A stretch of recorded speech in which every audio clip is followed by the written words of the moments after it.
Give it up for Josh Johnson.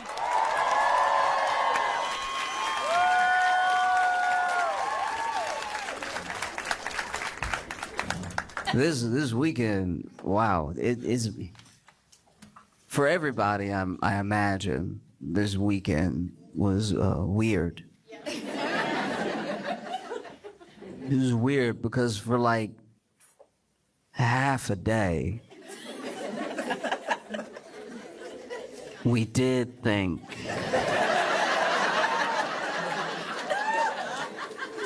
half a day. That's so long. Half of a day. It's a very long time to think the president. And then, you know, we found out, oh, that wasn't the case. And they posted, you know.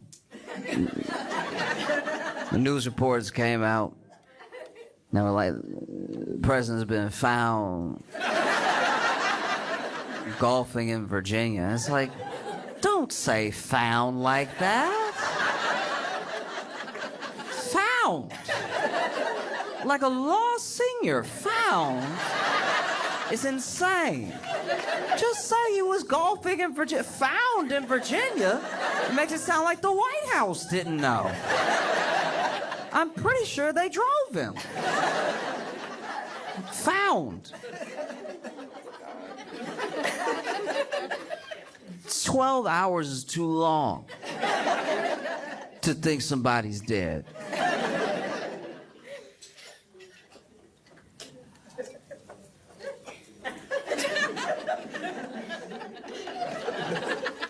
My buddy lives with his grandpa. And every time he thinks his grandpa's dead, he finds out in about 5 minutes.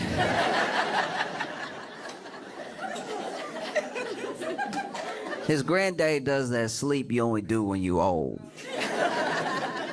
You know that sleep where you like...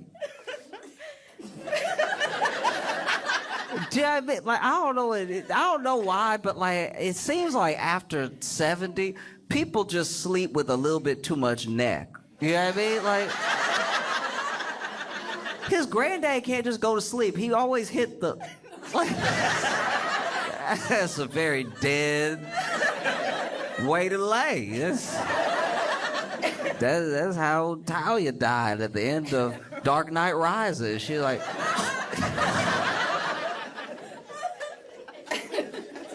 The neck crank is a surefire way for somebody to put a spoon in front of your nose to see if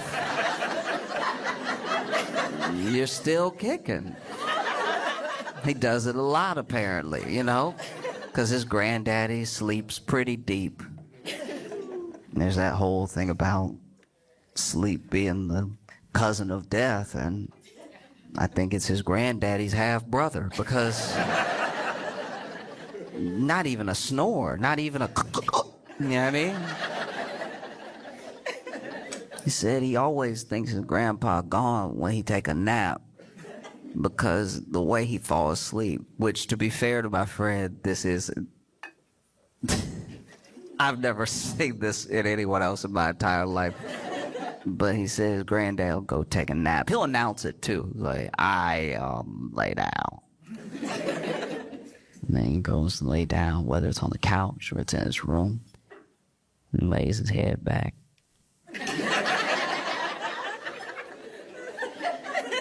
And he said the way his granddaddy falls asleep is he takes a deep breath. That's a great way to look dead. This man goes to take a nap, lays on the couch and goes...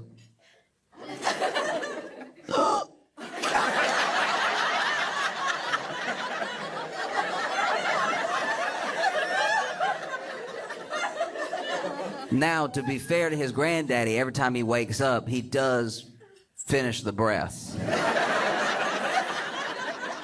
Said his granddaddy never wake up peaceful. He always wake up.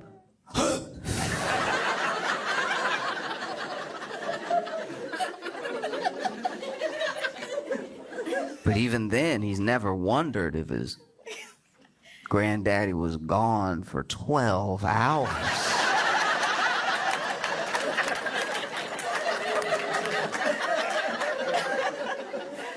12 hours. Jeez. And we thought that because Trump doesn't look good. You know what I mean?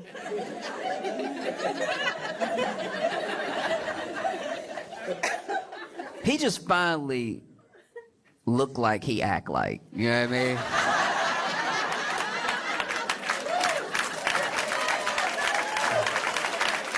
Like if somebody listed everything a person did next to everything that they ingested, you'd be like, that's not a person who's well.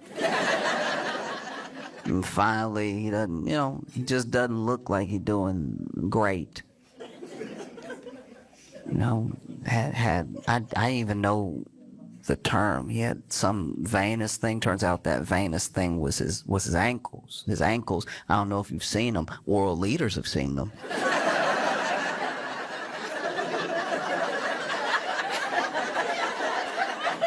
World leaders have had to sit there and not look.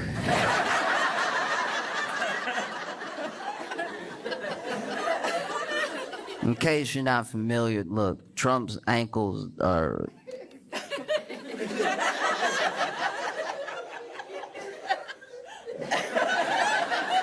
No, his ankles just sitting there looking, you know, caked up. Like...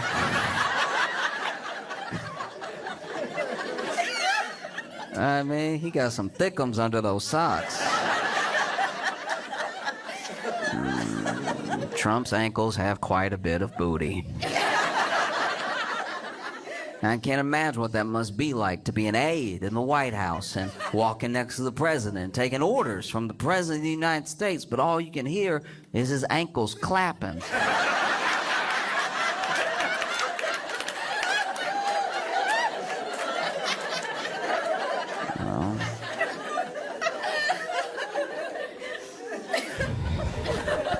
Yeah, it's tough.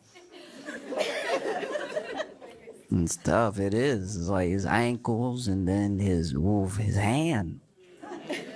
That hand. You know, like, his hand is black. Like, it's Imagine being Donald Trump and turning black.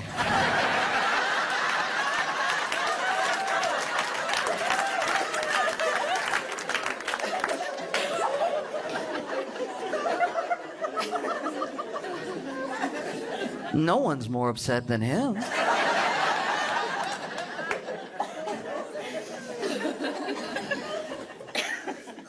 No, that's bad. That's tough. You know, he's over here trying to live, and if you just don't have something on the schedule, people assume.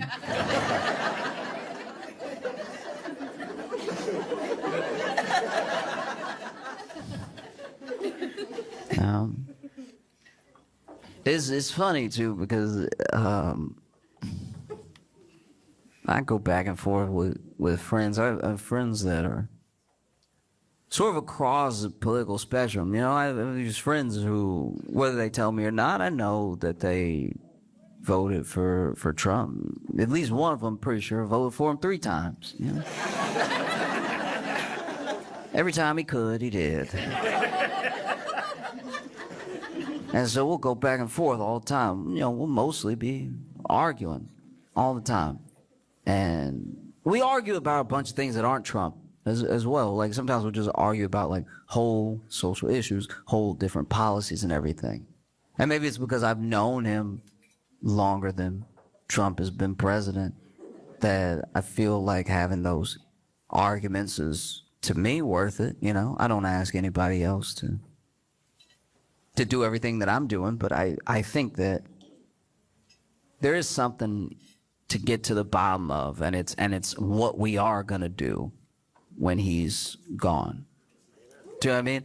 Because I think that right now it's easy to put everything that's happening and how we feel about each other on one person, because it's sort of the catalyst for all this stuff. But the groundwork was being laid long before he ever became president. And so whenever he's gone, you know, we're all going to have to figure out a way to relate to each other.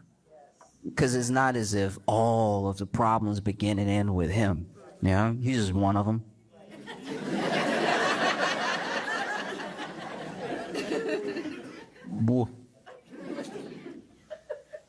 But I don't know. No idea. It's maybe. We don't know. It could be any day now. It could be 200 more years.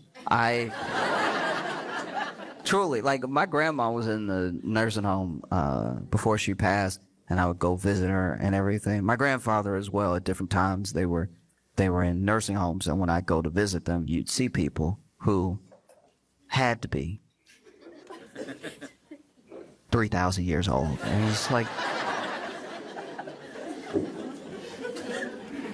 I don't know, you know, you try to live a life that's full of love, and like you try to make memories and moments with family, with strangers. You want to have a full life.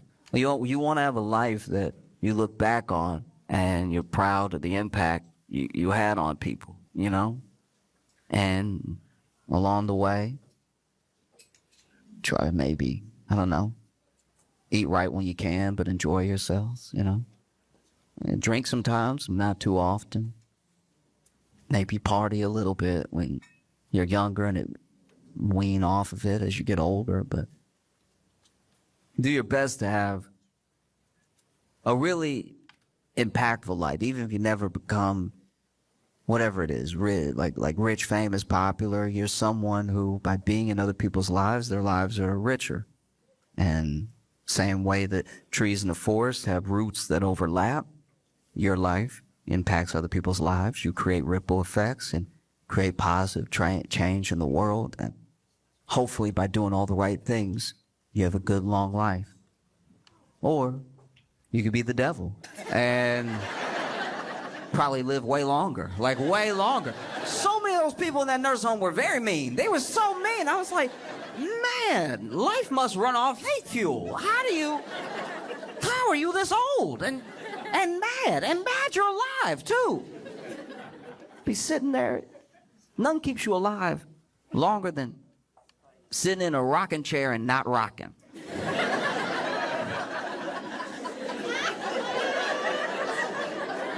Imagine, you gotta really be a bad person to sit in a rocking chair, have the joy of rocking and not even want it.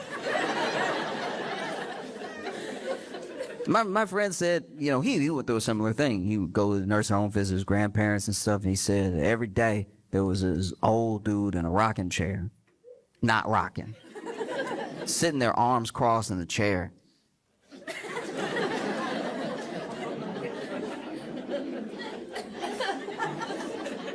Everybody walked by. People would say hello to him. Finally, he was like, you know what? I say hello to this man when I pass him, and we never really have a conversation. He doesn't speak to me, and I don't take it personally because you never know what people are going through. You know, some people, you might think they're being rude, but maybe they have something going on. Maybe they have dementia a little bit, or maybe they're in their own head about something, trying to remember something, and doing something. So he said, I'm going to make a point the next time I go there to have a conversation with him. You know what I mean? Because that's the one thing he said he never saw anybody do. And so next time he went to visit his grandpa, on the way out, he walked up to him and he was like, hi, how you doing? The man said, I'm alive. And it's like, well, I hope you're having a good day. He's like, why would it be a good day? And, well, you know, it's nice outside and everything, sun shining. You're in a rocking chair. And he was like, I'm in a rocking chair. I don't like this rocking chair. I just sit in it so nobody else cares.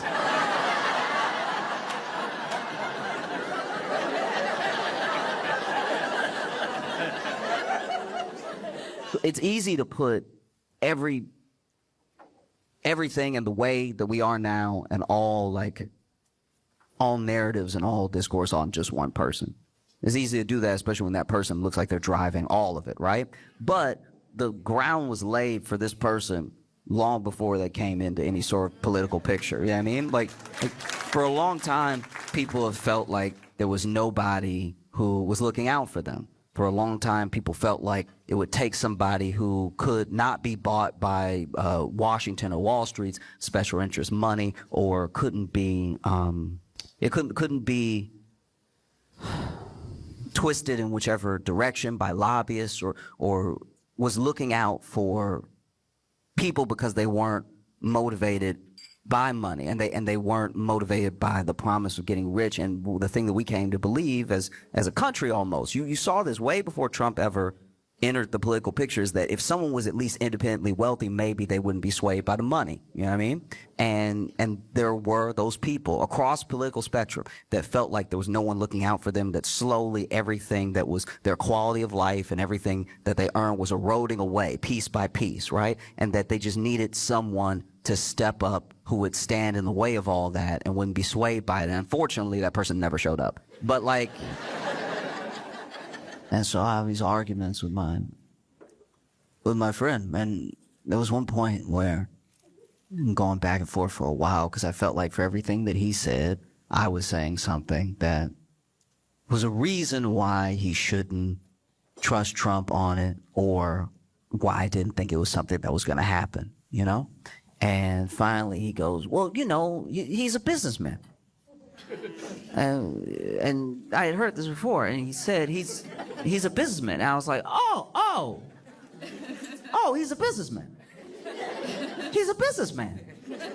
He is a businessman. He's a businessman, though. No, like he is a businessman. He is a businessman.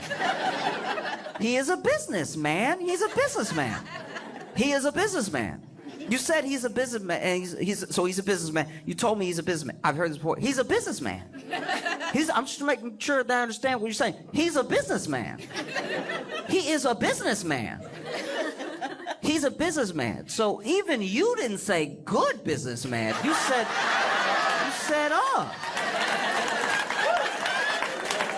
You said, as in he's one, as in, yes, he does business.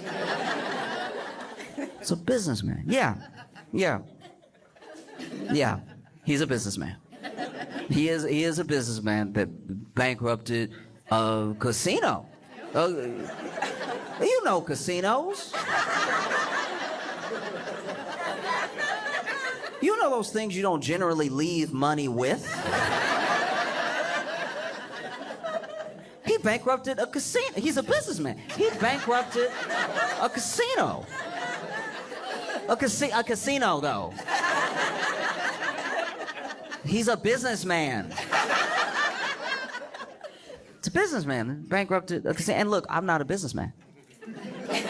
And I don't own a casino. In fact, whenever I go to a casino, I don't even gamble. I just do the show. I've done some shows at casinos. And then, I do the show, and then I go back to my room. I leave. I don't know the ins and outs of running a casino. I hardly know what it's like to really, enjoy yourself at a casino, walking through and playing games and stuff. I've walked with other people as they've wanted to gamble and stuff like that. I've been awkwardly standing there, but I don't know what it takes to run a casino. And maybe this casino, maybe I'm throwing this out there as an olive branch. One of many I'll extend. Maybe this casino, this one, maybe had those slot machines that really give you credit for how hard you pull them. You know what I mean? You pull that slot machine as hard as you can, and the slot machine's like,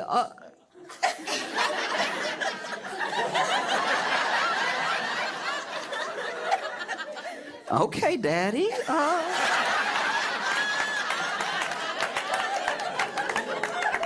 Nah, I gotta get you a little something for that. No, I don't know, but he knows because he's a businessman. He's a businessman. Maybe I'm throwing it out there that at this casino they had, working for the casino, blackjack dealers that were as bad at blackjack as me. Maybe. The dealer, you'd be at his table, and he was like,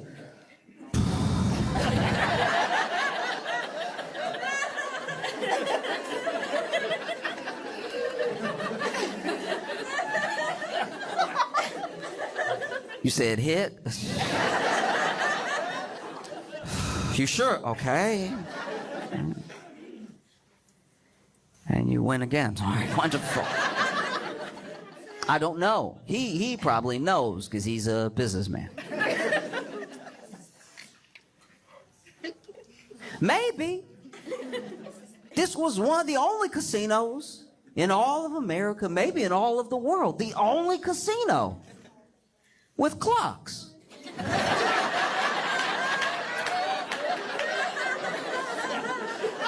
Who knows? Maybe just over the poker table was a clock, and people are like, 9 already? I should go home. I've been here for quite a while.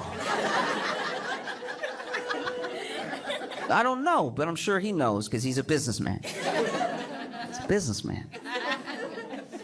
Bankrupted a casino. A businessman. And look, it's a casino. I can't think of a better... People come and drop off their money and leave. I can't think...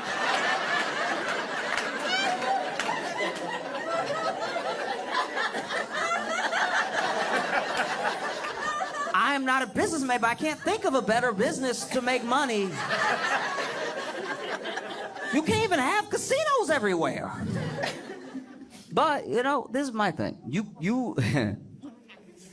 A part of me does understand how someone could think all we need to do is get a businessman in there to fix everything, because I think that America runs so much like a business, even in the parts that it shouldn't, that obviously we're going to think everything translates to business.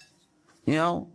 Like I didn't, this was where I was naive, I'll tell you right now. I thought that even if there was no national pride or community, or even if we couldn't find some sort of like camaraderie as Americans, we at least, at our very core, loved money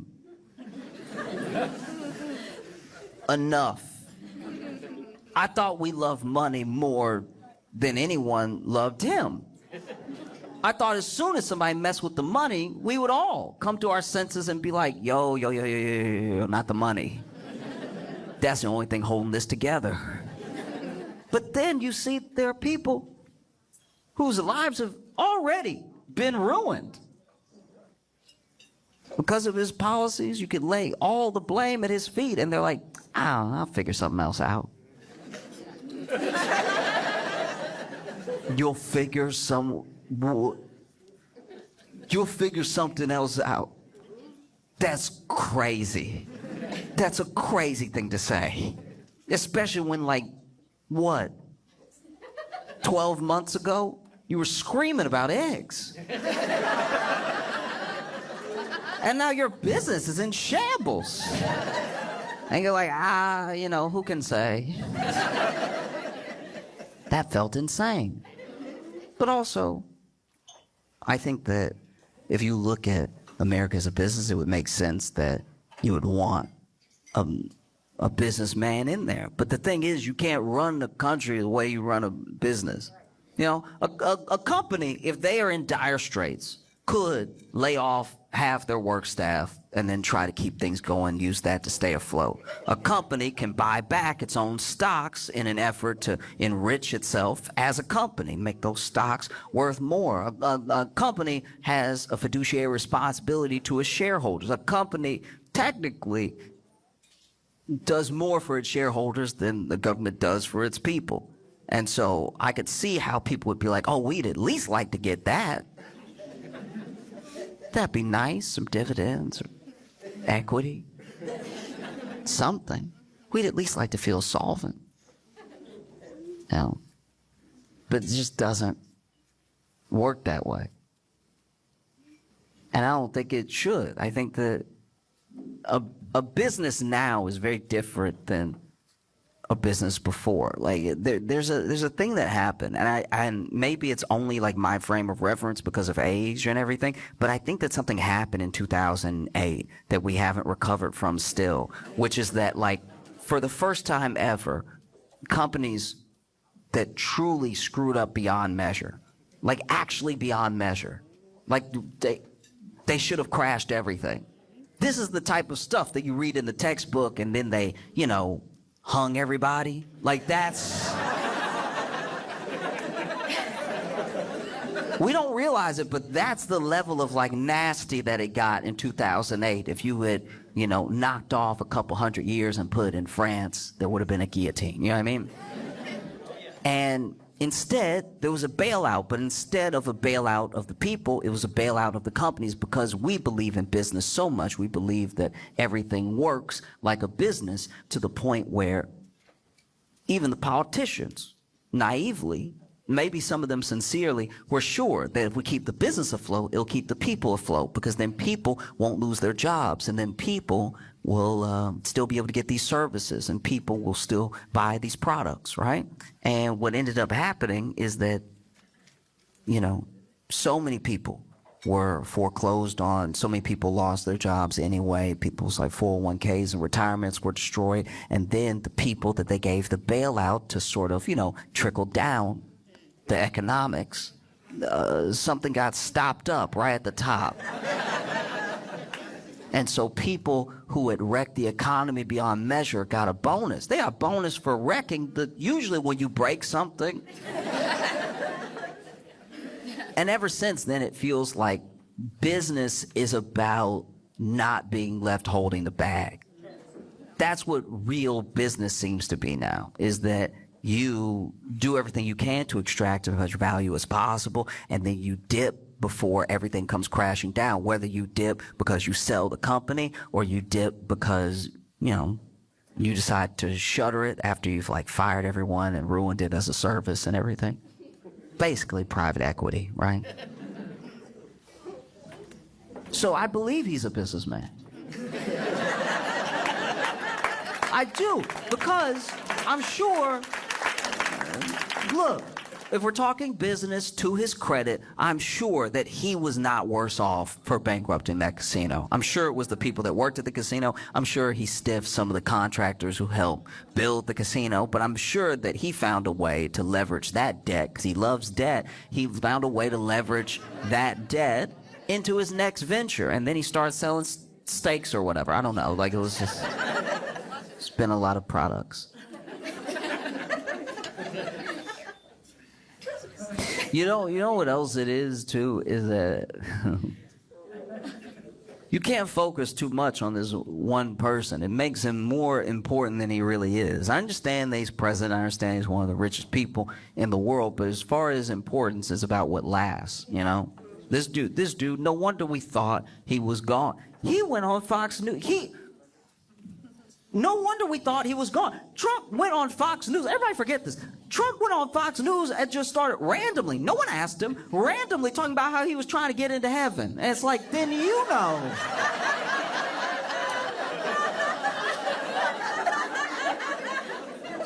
One thing my buddy's granddaddy never does is talk about the afterlife. Gets up, watches his shows, takes his naps, gets up and eats, and repeats.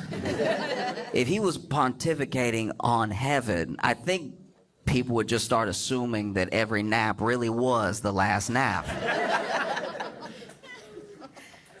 No. It's because, a man's hand. Guys, he's turning black.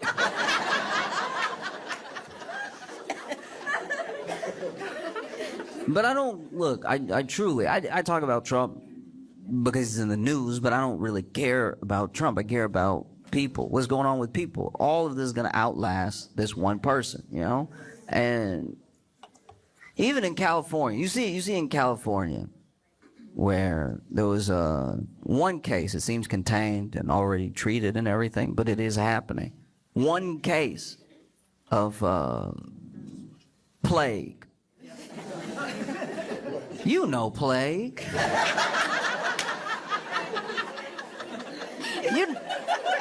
You know plague.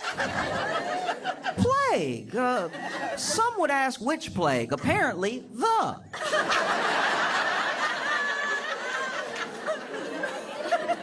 You know plague from the producers of the Middle Ages. Plague. You know plague. Don't act like you don't know plague. You know plague. It's plague. The reason Europe's not bigger. Plague.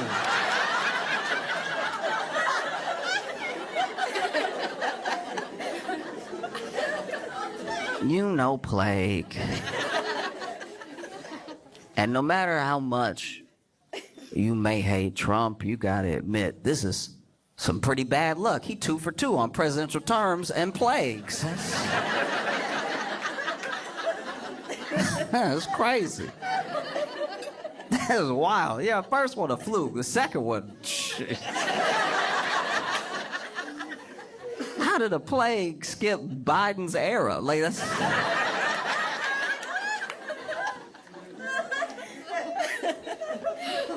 Plague. Because that's the fear, is that like, yes, they found one case, they treated it, you know, they've even traced it back to a particular source, because it's really a climate change issue, because basically the fleas that carry plague are thriving right now in the warmer climate, and so then they're hopping on more rats, and then the rats might come in contact with people, right? And so there's always the fear, the possibility that it isn't just that one case and it isn't just contained to California. There's a real fear and a possibility that plague could have spread to the president's hand. Like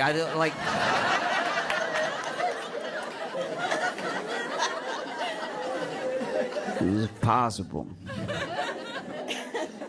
Because what we did and how do I put this? What we've done in the U.S. as far as presidents is not exactly like we're picking young ones.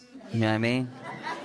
Whatever you do, whatever that thing is, whether it's law, is military, or it's business, we seem to want you to have a wealth of experience in that field. Because there's going to be 3 branches of the government, and you may not be familiar with all of them. Even if you're a career politician, you may not know how to like wade perfectly through all of them. But, you know, if you have a lot of experience in one thing, that could win you the trust of the people. And we haven't had a young president in a long time. I mean, like, Kennedy was one, like, young ones, like a young guy being president. And we haven't really done that again. Like, you know, what we've done is we've let confidence and swag make up for youth. If you are the president and you present yourself in a way that makes us feel good, we will turn that back over to you in the sort of social capital that youth usually carries, right? Because we want you to have experience, but at a certain point we have to be realistic, right?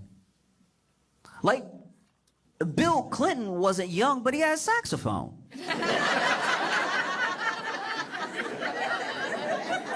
We had a saxophone, so we defended him. We were like, that shows lung capacity.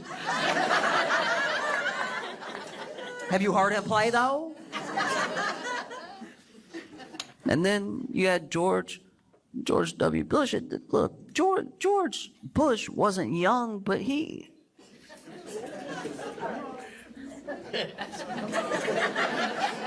I don't know, he just had like a childlike wonder to his...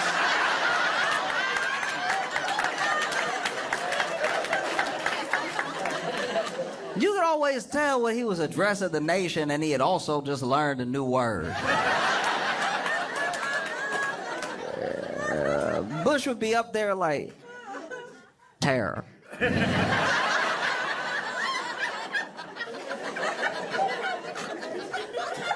Did I do it good?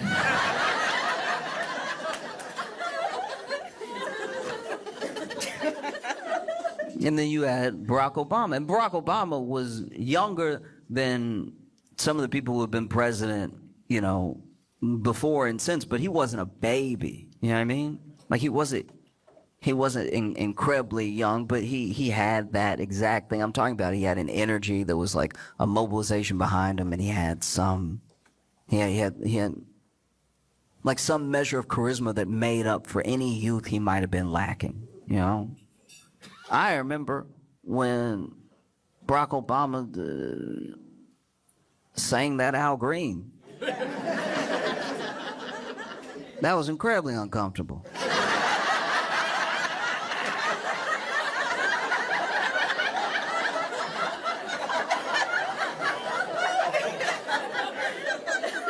No, because when it happened, I was at a get together with a bunch of aunties going, "Oh, Barack." I'm like, no.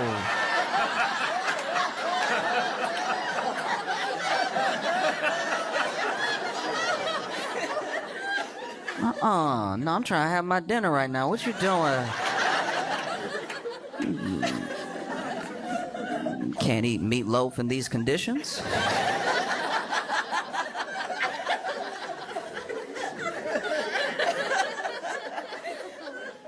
And then you went from Obama to Trump, and Trump had that energy. He had people behind him, and he came off youthful because he was like a schoolyard bully.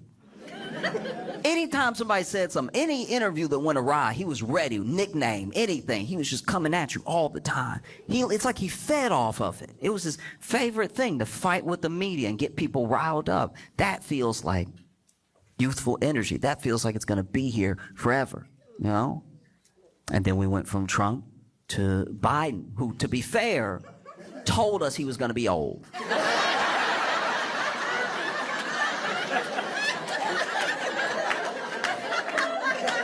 I've talked about this before. We were coming at Biden. We asked Biden, and Biden was like, "Are you sure? I got a Werther's in my mouth right now."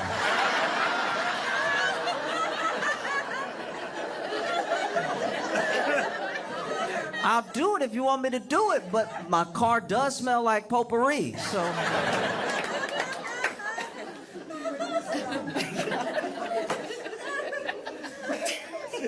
I'll do it. If y'all want me to do it, I'll do it. For real. If y'all like, no. Like if I'm the only one that can stop them, if I need to do it, I'll do it. But just know, when I shake world leaders' hands at the G7, G20, whatever, my hand will pop a lot. Whole handshake. It's gonna sound like Orville Redenbacher.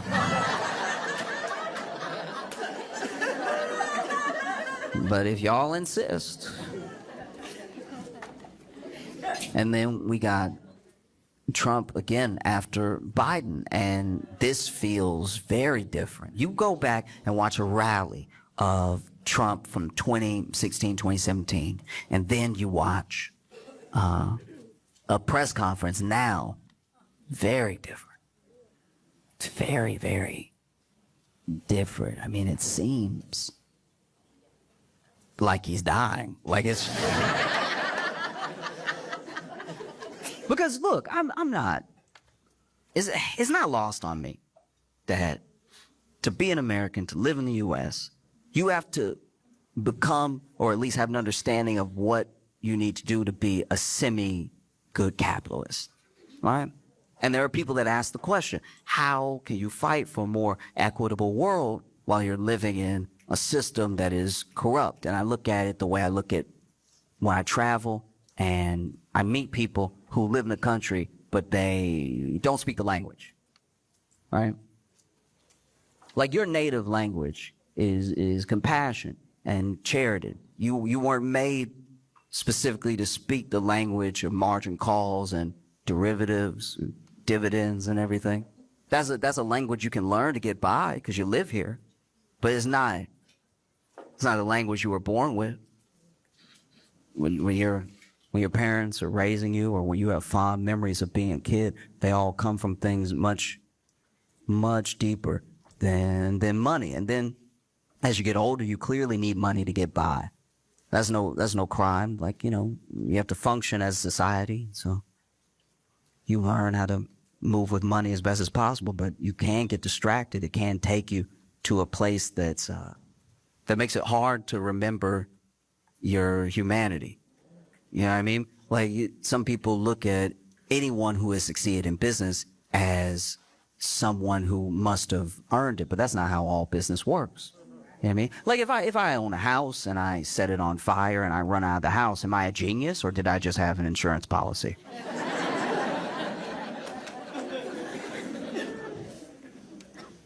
Maybe both, but maybe I'm a crook. You know? Like, only solvency that you have to contend with is your soul. You know what I mean?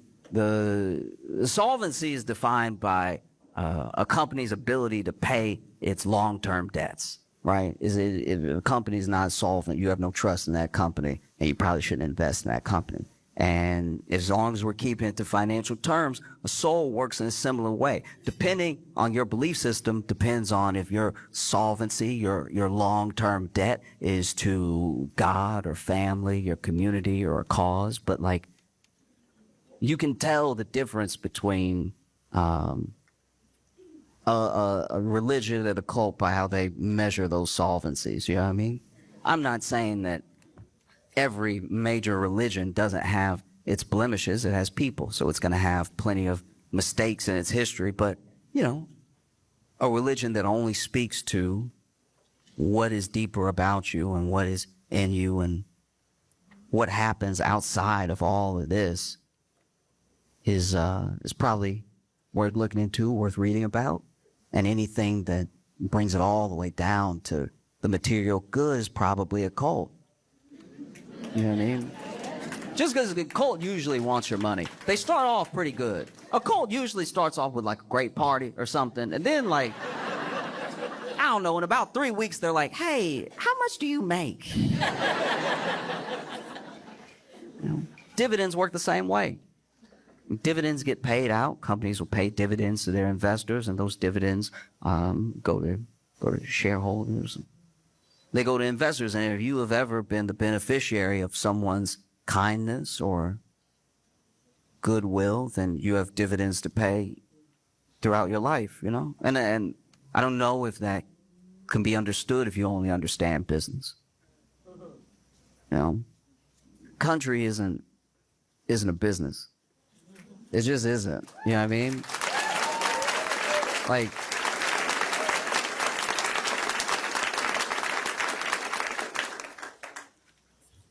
but who knows? He's a businessman. Like, maybe he's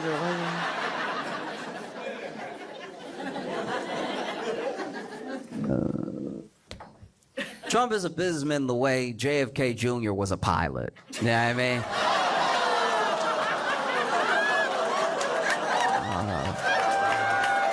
All right.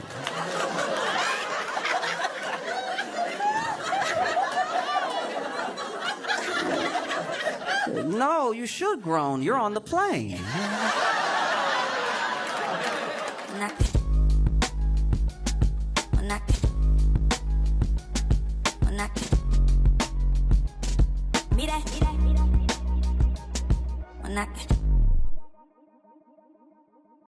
Charleston, please make some noise for Josh Johnson!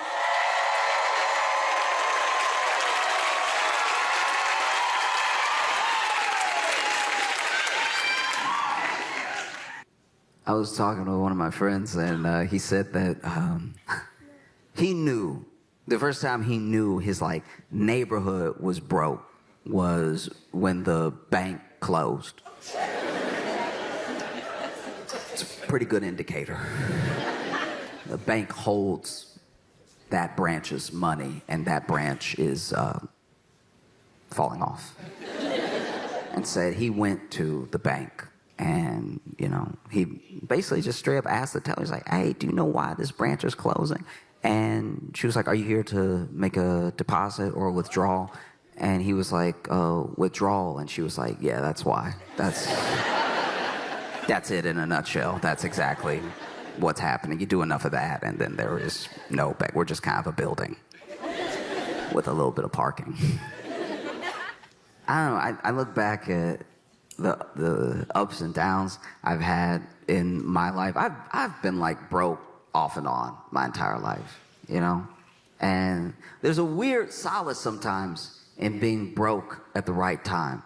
Everyone thinks that the security is in having means and having money, but sometimes not being a part of the circus is its own solace in a weird way. You know that it's bad when you're really shopping at the dollar store. There are things anybody could use at the dollar store. You need a fly swatter, you might as well run up in the dollar store. You know what I mean? You need like a dustpan, might as well run up in the dollar store. But if you're really shopping at the dollar store, things are not great.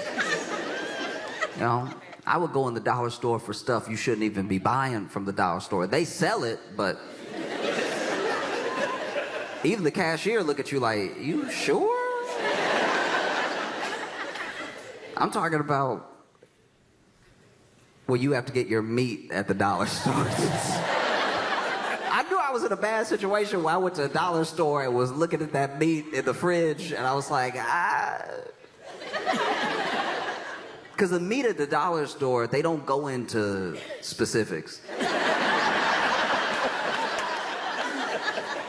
You go to Kroger, Walmart, you go to Target, you go to any of these places, and you'll see the brand of the meat, and then you'll see, you know, all of the little no preservatives ever, completely organic, you know, all the stuff. When you go to the dollar store and you buy your meat, it just says the price and it says meat.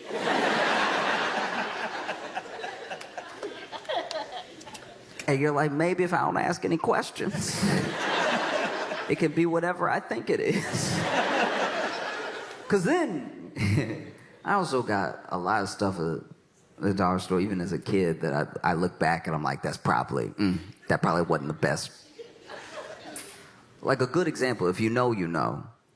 When you shop at a dollar store, especially if you ever got toys at the dollar store, you know that dollar store toys are in a very specific, slightly copyright infringed arena of toy.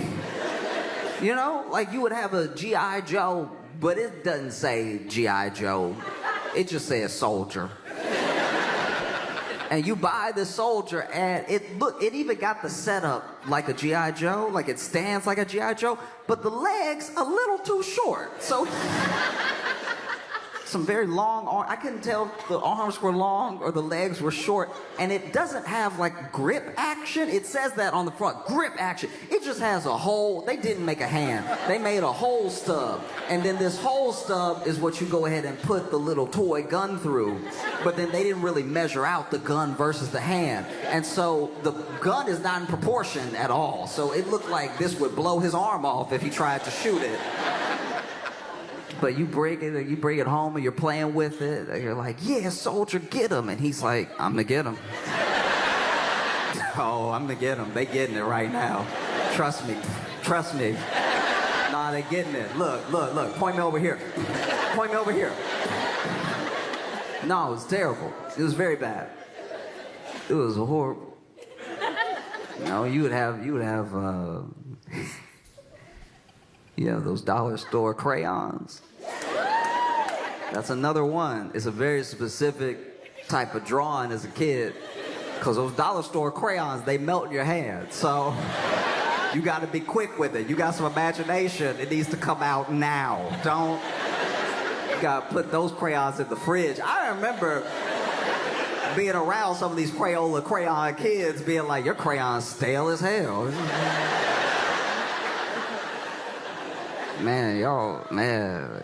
Y'all don't even freshen up your crayons. That's crazy. That's why your pictures stink. You know what I mean? My pictures smell like leftovers.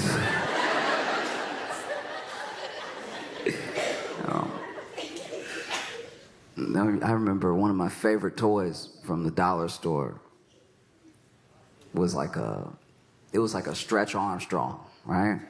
But it was Stretch Armstrong.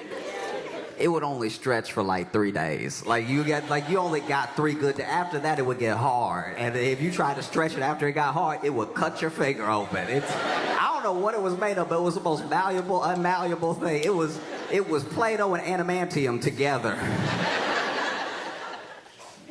No, it was crazy. And that's the thing too, is when you're growing up in this situation, for anyone who knows what I'm talking about from experience, then you also know that it's very hard to know that you're broke, especially if you're a kid. It's hard to know if you are surrounded by love. My family loved me so much, so much. They still do. I make it sound like that. Make it sound like there was a falling out. They still love me. But no, I was surrounded by love. I had my grandparents. I had my mom and my dad's love. I had my aunt and my uncle's love. I had my cousin's love. I had so much love around me. And when you're surrounded by that much love, you don't know that you don't have money when you have that much love until you meet somebody who has both.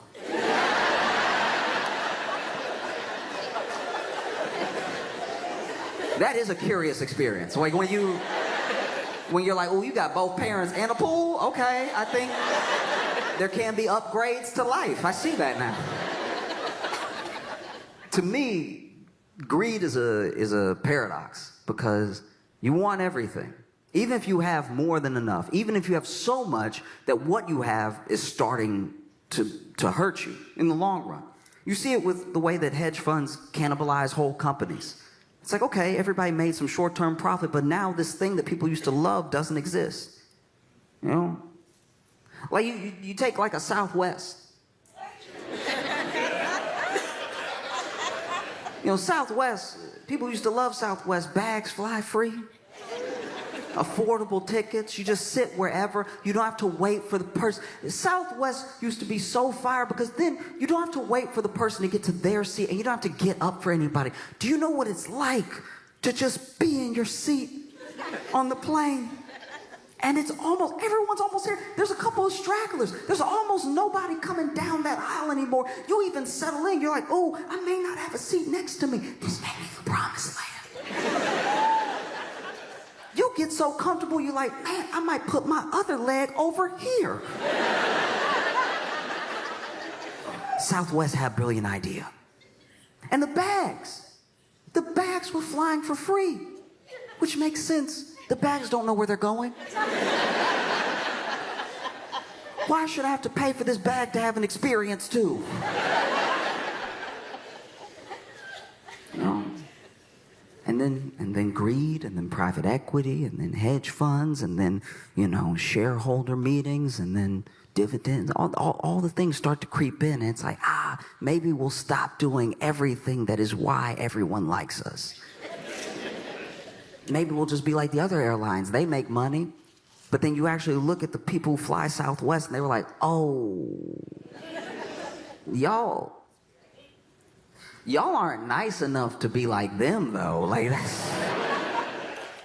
your seat doesn't even go back like that. Why would I pay for everything here that I pay for over there? That's crazy. And so then you see people plummet, because they're making decisions based on money, but not money that they need, just more money that they might be able to get. You know? And there's only there's only so much that a business can grow. I understand a startup's passion, and that passion makes sense because the company just started. But after a while, it's like, do you really need to own everything? If the answer is yes, it's like, and they don't say it to us. They say it to each other. You ever get a hold of a recording of a closed-door meeting and the way they talk about their own customers? You know, that's why greed is like a paradox to me. You're so greedy that then you end up cannibalizing your own company, your own efforts, yourself. You end up hurting yourself. American greed is another paradox because as much as we know that the millionaires and billionaires maybe got their money in a way that's a little nasty, we also kind of want to be them a little bit. Everybody wants their piece, but we know how bad it is. You know? There are people who I know who want to be billionaires. They aspire to be billionaires. But if you ask them to name like a good billionaire, it's a hard quiz. But they want to be the billionaire because they're like, no, I will be different.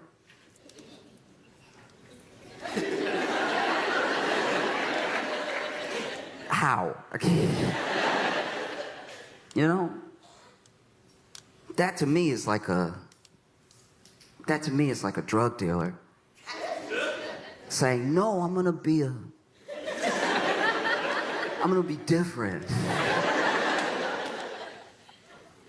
Oh, how so? Oh, I'll only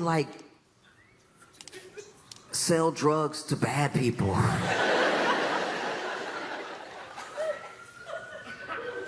How will you know that they're bad people? You know, word will get around and they'll buy my drugs and I'll be like, that's a bad guy. No, it's not gonna be different just because it's you. That's the trick as well. No, it's different when I do it. It's different when it's me. It's different when it's for me. It's different when it's for my family. Right? So then you hear people talk about recession. That recession is coming, recession is looming. And to be fair, people have said that since the last recession. Every year, I'm not an economist, but every year there's somebody that's like, it's coming. Get ready, batten down the hatches. And so you're in this situation where, you know, people are very worried, and understandably so. Because it's not really about the money. Money is mostly like the conduit. Money's mostly the placeholder. There are people who find money to be a game, and for them, the number is the important thing. How much actual money they can stack and hoard is the real thing. I want to show how rich I am is the real thing. But for almost everybody else, it's about their survival. It's about taking care of yourself. It's about taking care of the people that you love. So when they hear that there's going to be a recession, they're not really thinking like, oh, the number will go down. They're thinking about food. They're thinking about housing. They're thinking about resources. You know? And the only way forward is with other people. We've proven that this thing doesn't work. And by this thing, I'm not just talking about like one specific system. I'm not talking about like capitalism. I'm not talking about anything like that. I'm talking about we've proven that a true rat race does not work. I can't believe the world watched Squid Game and was like, yeah, I think I could win the pot. The pot is the problem. You know? And then I think the other problem is that if you are pitted against people, if you're pitted against the other 330 so million Americans, then yeah, the odds look insurmountable. But when you see how many people are actually in your situation, and you see how many millions of people are just like you, and you put yourself on the same side as them, all of a sudden, all of the weight, it gets a little bit easier. You know? There are people around the world that will never have access to the things that we have access to that make it work. And so sometimes we stress, oh, how am I going to make it work? And it's like the number one way is through community. Your future is your neighbor. There's no other way forward. And I know that can be scary. That's an idea where you have to lay down so much trust at the feet of people that you don't know. That's very scary, because I've had good neighbors and I've had bad neighbors. I've had very bad neighbors. I had a neighbor who stole my trash can. It's the trash can. You could have just put your trash in there too. Stole my trash can and lived next to me like I'm not gonna notice my trash can. And he was big too, and I'm pretty sure he sold drugs, so I wasn't gonna take my trash can back. But I was like, I will put my trash in my trash can over here though. Just because you stole the trash can doesn't mean I'm gonna get another trash can. It's a trash can, and trash goes in. You could put your trash over here, but then you wanted to put it in front of your yard. Okay, fine, whatever. I'm sure you have a gun, so I won't make a big deal of it. But I've had bad neighbors, and I've also had incredibly kind, incredibly sweet neighbors. I had neighbors that made any transition period I've been having in my life easier. I remember when I moved to Chicago and I was living in my first apartment. I had a neighbor that knocked on my door. I had been living there for like 2 days. And I didn't have stuff. I'm like this broke kid who just moved to Chicago with like 2 suitcases of like clothes and a couple of other things. And so, knocks on my door, and it's like, hey, this older guy. And he's like, hey, I saw that you moved in. If you need anything or you have any questions about the building, just hit me up. I live right there. And I'm thinking he's like the building manager or something. So I'm like, oh, yeah, what's your name? And we get to talking a little bit. And as we're talking, I realize he doesn't work for the building at all. This dude is literally just checking on me for the sake of checking on me. And he's like, if you need anything, because I saw, you know, you were having a little trouble, I couldn't have caught up to you, but I was going to help you up and everything. And I was like, oh, thank you, man. And we didn't see each other often. And I remember the day that I moved out because I ran into him again. I ran into him and his wife. And he was like, man, I'm sorry to see you go. Because I can tell, just we never really got to chop it up or anything, but I could tell that I like the way you move. And you know, you didn't cause any trouble. You were just cool. And I wish I would have knocked on your door a couple more times, right? I never forgot about that guy, because even knowing that there was someone there if I was having a problem, it just made living there on my own a little bit easier. Just in the back of my head. Once again, we didn't even have that many interactions. I only knocked on his door a couple times. And the couple of times I knocked on his door, he needed help too. There was one time where we had in our building a chute for the laundry that nobody used. Nobody ever used it because it's not like it was one person. Do you know what I mean? Like, the chute for, this isn't Eloise. Like, it's weird that there was a chute for the laundry because it just went to the floor down there, and you'd have to go down there to wash your own clothes anyway. So I guess if you wanted to save yourself the weight of the trip, you could push all the clothes down and let them get nice and nasty, and then slip through the chute and then hit the ground, and now it's got different stuff on it than the reason that you're washing it. So nobody used it. And nobody used it because it was nasty. And so then one day, the actual building manager poured a whole bunch of like bug poison down it to try to like kill some of the bugs that had been living in there. And the bugs were like, you know what? I think we'll go everywhere else. And so then one day I came home and my apartment was just overrun with bugs, and it didn't make sense because I didn't even have stuff. I had a fork, a bowl, like it was kind of like a saucer. It wasn't a plate. It was a plate that you would put a teacup on. I didn't even have dishes to be nasty enough to have all these bugs. So I'm freaking out. I'm killing a bunch of bugs, and then I run over and I knock on his door, and when I open his door, he looks like me. He's like, you too? And both of us just knowing that we're both dealing with bugs was enough to make the whole thing easier. He helped me kill some of my bugs. I helped him kill some of his bugs. And we were both very upset with the building manager. I had another neighbor when I was living this like short little bit in this, I don't even know how to describe it. It was like, it was a house, but it was like, you know how there's it wasn't a duplex. Okay. The house I was living in was like perfectly split in two, right? To make 2 unlivable houses. Okay? So I wasn't staying there for long, but it was just 2 completely unlivable houses, right? And I had a neighbor that lived next to me where I moved in, and once again, this older lady, so sweet as could be, knocks on my door, and it's like, hey, I saw that you just moved in.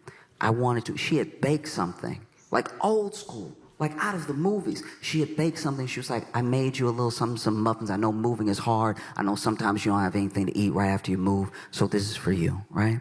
And I was like, oh, I didn't even know what to do. I was like, oh, thank you so much. And she was like, yeah, I like to help people get their bearings, and just so you know, I just want to be the one to tell you so you don't have to find out on your own. There's a crackhead in the wall.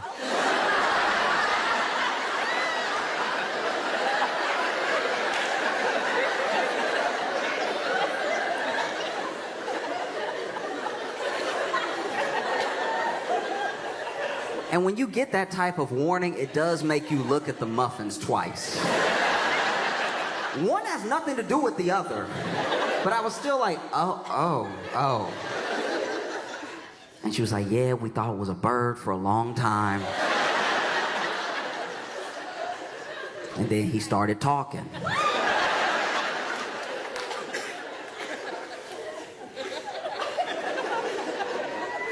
And so if you hear anything in the middle of the night, just pound on the wall a couple times and he'll stop. I was like, okay. All right. Okay. And I closed the door and I sat in silence for the rest of the night. Waited to hear a noise that would never come.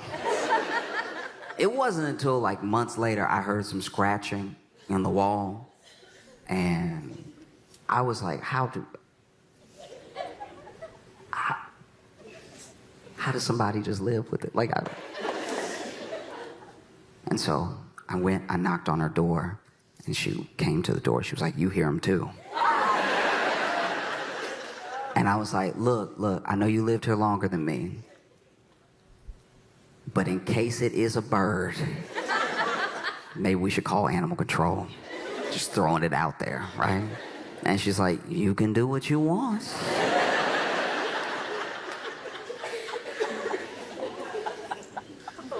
I called animal control, and then they could hear the scratching too. And then they went ahead and went on the roof, and they said that they found a slight hole in the roof, and turns out it was a bird. It had been a bird the entire time, and I'm pretty sure it was a bird when she heard it, but maybe she just had the TV on. Maybe she was like, he's talking. Animal control leaves with the bird. I go over, I tell her it was a bird, animal control called the bird, and she was like, thank you so much. Seriously, thank you so much. That has been happening for like 8 months, off and on, and I was positive it was a crackhead.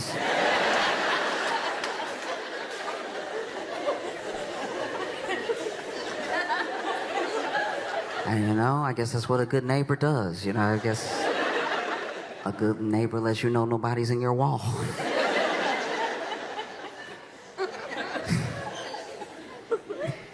Because I think fundamentally the toughest thing people are facing right now is like a true way forward where they can trust other people to help them and take care of them.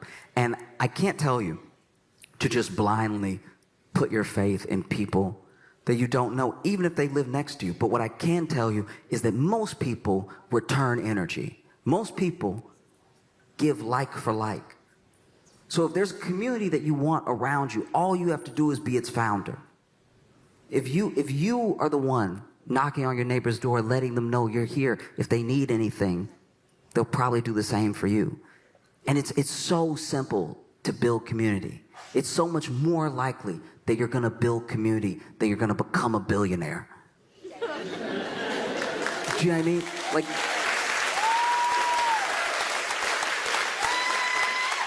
both things are incredibly hard to do. They take a lot of hard work and everything, and one of them means everyone will hate you. Because when you're broke as well, the thing that happens, I think, the most often is that we have a real misunderstanding of each other. Rich people, the rich people that I've met in my life, no rich person I know feels rich. They feel comfortable. Now, they'll do whatever it takes to maintain their level of comfort, but they don't feel rich. They're like, no, I'm just comfortable. I'm just chilling. And you show them how much they make, and they're like, yeah. I gotta maintain, I got kids, and then you show them how much the rest of the world makes, and they're like, ooh. Okay, maybe we don't tell anybody how much I make. And the same thing, when you're broke, there's a genuine misunderstanding around the decisions that people make when they're poor, around the way that people think, because there's not the possibility of thinking past tomorrow, because you're not even sure you're gonna get there. Do you know what I mean? When you really don't have means, when you really don't have money, you come off wild sometimes because all your requests are strange because you're just trying to piece things together just so you can make it to the next day. You know? Like a good example is I used to work at a grocery store, and one time in the break room, we're eating our lunch, and this one dude opened his lunch and then just said out loud to everybody, "Hey, I made a hamburger at home, but oof, does anybody have a top bun?"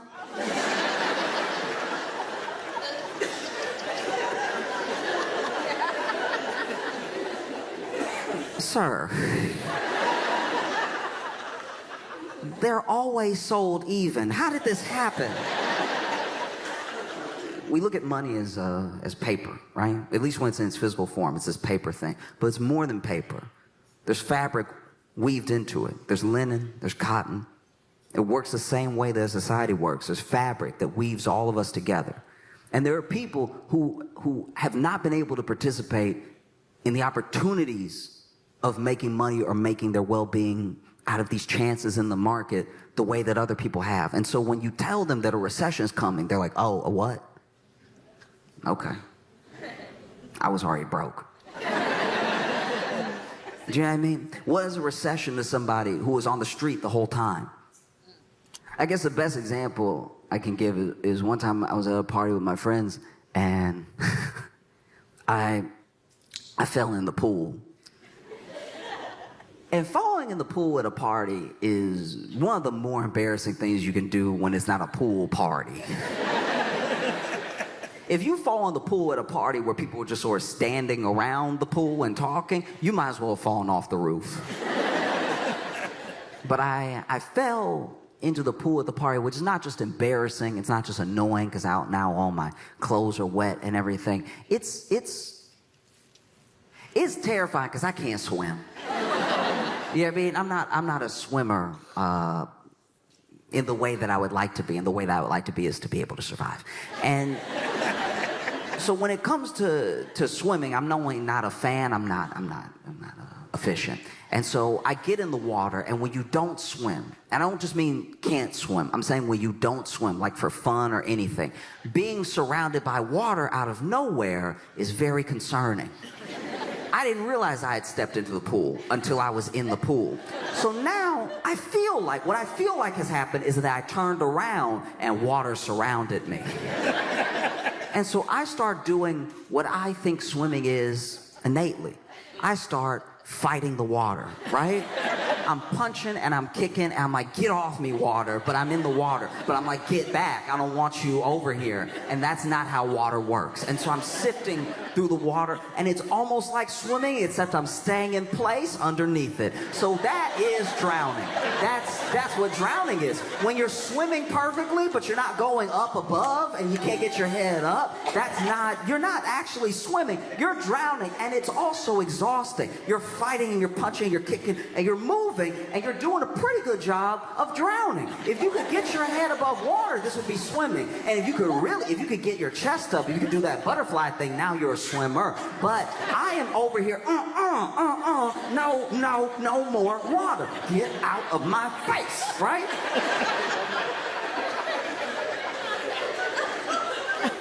So then it takes someone pulling me out of the water for me not to actually drown. And not right after, not soon enough after, but pretty soon after, we leave the party. And not as soon as you would like if you almost drowned. Do you know what I mean? Like and it's tough too, because like the dude saved you as your ride. So now he's doing you two favors, you know? So then, you know, man saves me, and my buddy pulls me out of the water, and now, you know, we stay an extra 20 minutes because now he's got his MAC points for saving a life in front of everybody, you know? That's what most embarrassing. The only thing more embarrassing than like showing a whole party full of people you can't swim is to be sitting there wet while the person that saved you tries to mac on somebody. Just like, yeah, you know, I do what I can. I do what I can. Try to help out the people, you know, and doing my best. Yeah. And it's like, also, my dad didn't. Look, I'm not necessarily trying to give notes on being saved, but like, my dad did jump in the pool and grab me and lift me up and swim me to the shore of the edge of the pool, right? This man just stuck his arm in and kept clawing at me until he got the back of my shirt. That's barely saving. Like, when I tell you that I'm over here, stop it, water, no, I don't want any more. And then he is over here, bow, bow. And he missed like 8 times. So he was punching me in the head while trying to save my life. And he finally hooks his hand behind my collar and pulls me up the way that a cat sort of lifts its kitten in its mouth. You know what I mean? Just sloppy. And then I'm also still fighting. I don't know what's pulling me up, so I don't know if that's more drowning. I don't know what the effects of drowning feel like. So now I'm not necessarily fighting his hand, but I am still fighting the water. And so if you were on the other side of the pool, it does look like I was drowning. He reached in, dunked me one more time just to be safe, and then pulled me up. Because I don't know that he's trying to help me. But when he finally pulls me up and I'm over here coughing up the water and everything, this man helps me get up out of the pool and then immediately sees the eyes on him and everything, sees the opportunity, and he's like, oh, yeah, you know. I do what I can. Also, I know he saved my life and everything, but also the fact that he didn't need to roll his sleeves up like that. Like that was even more just worth like, oh yeah, you know, I tried. Now you sitting here wet, just like, can you wrap it up, get the number or don't? And so then me, him, and some other friends head to his car once he's ready to leave, and his car won't start.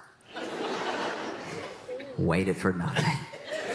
Now, luckily, we were staying at his house, and luckily he did live close enough to the party that we could walk. It was like maybe, I don't know, like a mile and some change. It wasn't crazy.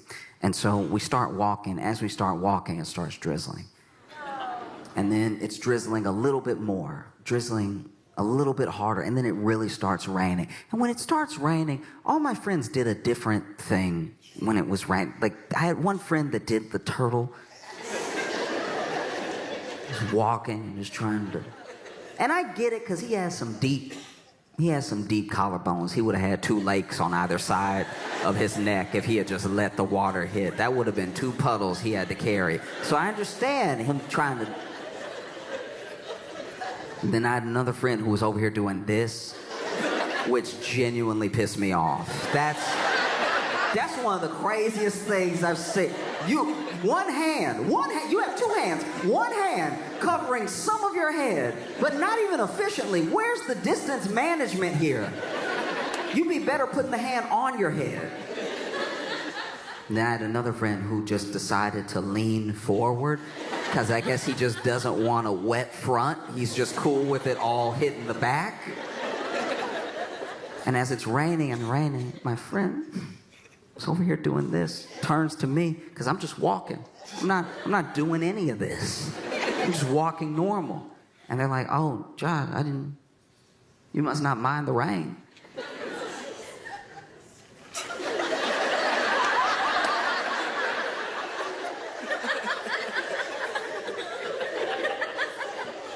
And I was like, I almost drowned 20 minutes ago. And that's what it's like when you're broke. You're almost drowning all the time. So when people try to scare you with talks of a recession, you're like, why would I? What? You're doing this. I'm already wet. And the way to ensure that you're going to be okay, the way to ensure that your family is going to be okay, is by creating chains, by linking up together with other people, with other families. Because the way forward, your future, I guarantee you, it's not in the market. There's a belief that, like, if I can just get enough ahead, maybe I'll pull some other people with me. And that sort of thinking is the reason that we as the people can be taken advantage of so easily when it comes to money. It's like, I can get you a little bit ahead. Oh, I'd like to be a little bit ahead, right? But the way forward, your future, I promise you it's in your neighbor. I promise you, there's no one that's gonna take care of you like the people that are actually next to you. And it's kind of daunting to me. It does freak me out a little bit that there are so many people, every election, every year, no matter who's president, that expect the person in office to make them rich. Don't you know this is America? Do you know what I mean? Like, that's just not how it works. It's not how it's ever worked. You may like the person in office, you may not, but I guarantee you they're not gonna make you rich. That's not how anything works. And don't get me wrong, I've had dreams before. I had a hard time getting to know people, and I had a hard time communicating with people. I'm an only child, and my mom wanted me to have friends so I wouldn't be crazy. And so, as a single parent with one kid, my mom, the only thing she knew how to do was go ahead and take me over to her other single parents' friends' houses where they had one kid, and she was like, maybe y'all will just play and not be crazy together. And sure enough, there was a time in my life where my parents got back together, and so we were a 2-income household, so I started to get the good toys, right? The real good toys. I'm talking WCW, NWO, wrestling toys, Sting, Goldberg, Kevin Nash. And sure enough, you know, I remember I got those toys. Those are some of my favorite toys in the world because I didn't know ankles had come out yet. I would hold up my Kevin Nash and I'd be like, bow, bow, bow, bow, bow. Look what he does. Bow, bow, bow, bow, bow, bow, bow, bow. He had knees, he had ankles, he could do this. That's crazy. I was used to this only. Maybe if you were getting fancy, some of this, but I wasn't used to this. This thing right here, this is crazy. Real shoulder movement? My mind was blown. It's like, look at what this thing can do. Bow, bow, bow, bow, bow, bow, right? And so then my mom took me over to her friend's house, and her friend had a kid, and you know, I went ahead and brought over 2 of my toys. I brought my Kevin Nash and I brought my Sting because I'm trying to make a good impression. And so we're talking, they're talking, and finally we go to his room to play, and my mom leaves to go run some errands or something. And I quickly realized after my mom left that he was crazy. He was genuinely crazy because all of his toys, every single one of his toys, didn't have a face. None of his toys had faces. I don't know if he was chewing them or if he was burning them, but they were gone. And so he looked at my Sting toy and he was like, oh, we have the same one. And I was like, I don't see how that's possible.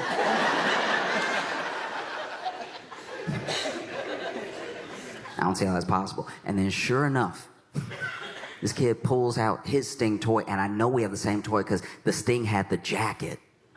The jacket you could put on, you could take off and everything. And so we're playing, and I'm trying to be a collaborative new friend, right? I'm like, what do you want to do? You want to do Legos? You want to do, like, wrestlers, whatever? And then we decide Legos. So I was like, do you want to build a castle? You want to build a wall? What do you want to do? So we decided to build a castle, right? And then this kid, we're halfway through the castle. Maybe 100 pieces to go.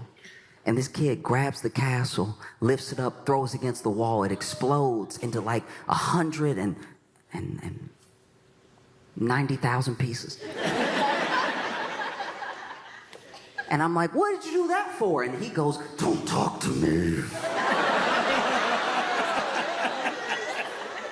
And I was like, oh, man, yeah, chill, Satan, chill, okay? Back up, devil, okay? Because I had been prepared in case the situation happened, because I knew I wasn't a crazy only child, but I knew there were other crazy only children out there, so I already had my thing on me, right? I had that lance in my back pocket. I was like, don't you come near me. I will cut you open. This thing is 6 weeks old.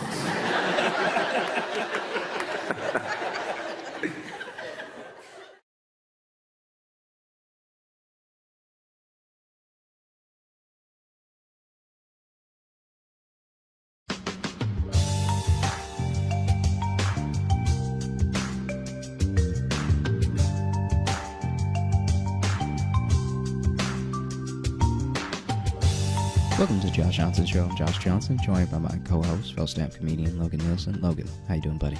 I am doing well, man. How are you? I'm doing pretty well. You know, I'm excited for today. Today's been on my mind for quite a while. Why is that? Tell the people why you're... Okay, so... Talk a little bit louder, sorry. Okay, if you remember, we embarked on an adventure a few episodes ago, a Porta-Potty adventure, and we asked listeners to write in with how they think the sequel would go. You know, the sequel to the film that we have yet to make. Mm-hmm. And I always find that the best films think way ahead of budgeting, casting, all that stuff, and they just write out all 2 or 3 movies initially. And so that's what we're here to do. They always say don't write to your limitations, is what they say. Yeah. Right to like the very edge of your imagination. Yeah, right to the crimes you want to commit on your audience. So I'm going through and starring them right now, and I will say, Josh, we've got quite a few. Yeah, we're going to be reading what you wrote in as far as sequels to the Porta-Potty adventures. Okay. You want to take turns reading these two? Yeah, that sounds good. Okay. You want me to go first, or you want to go first? You should probably go first. Okay, so I've got 1, 2, 3, 4, 5, 6, 7. I've got 8 here right now. Oh, jeez. Oh, geez.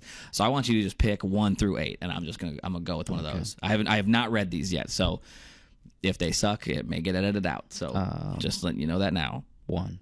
Okay, I'm gonna start right up here then.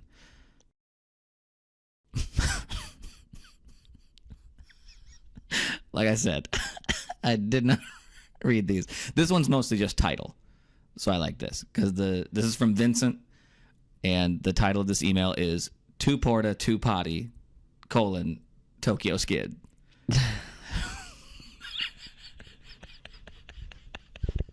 And all the email says, it just says, in this one, the shit really hits the fan. And that's it.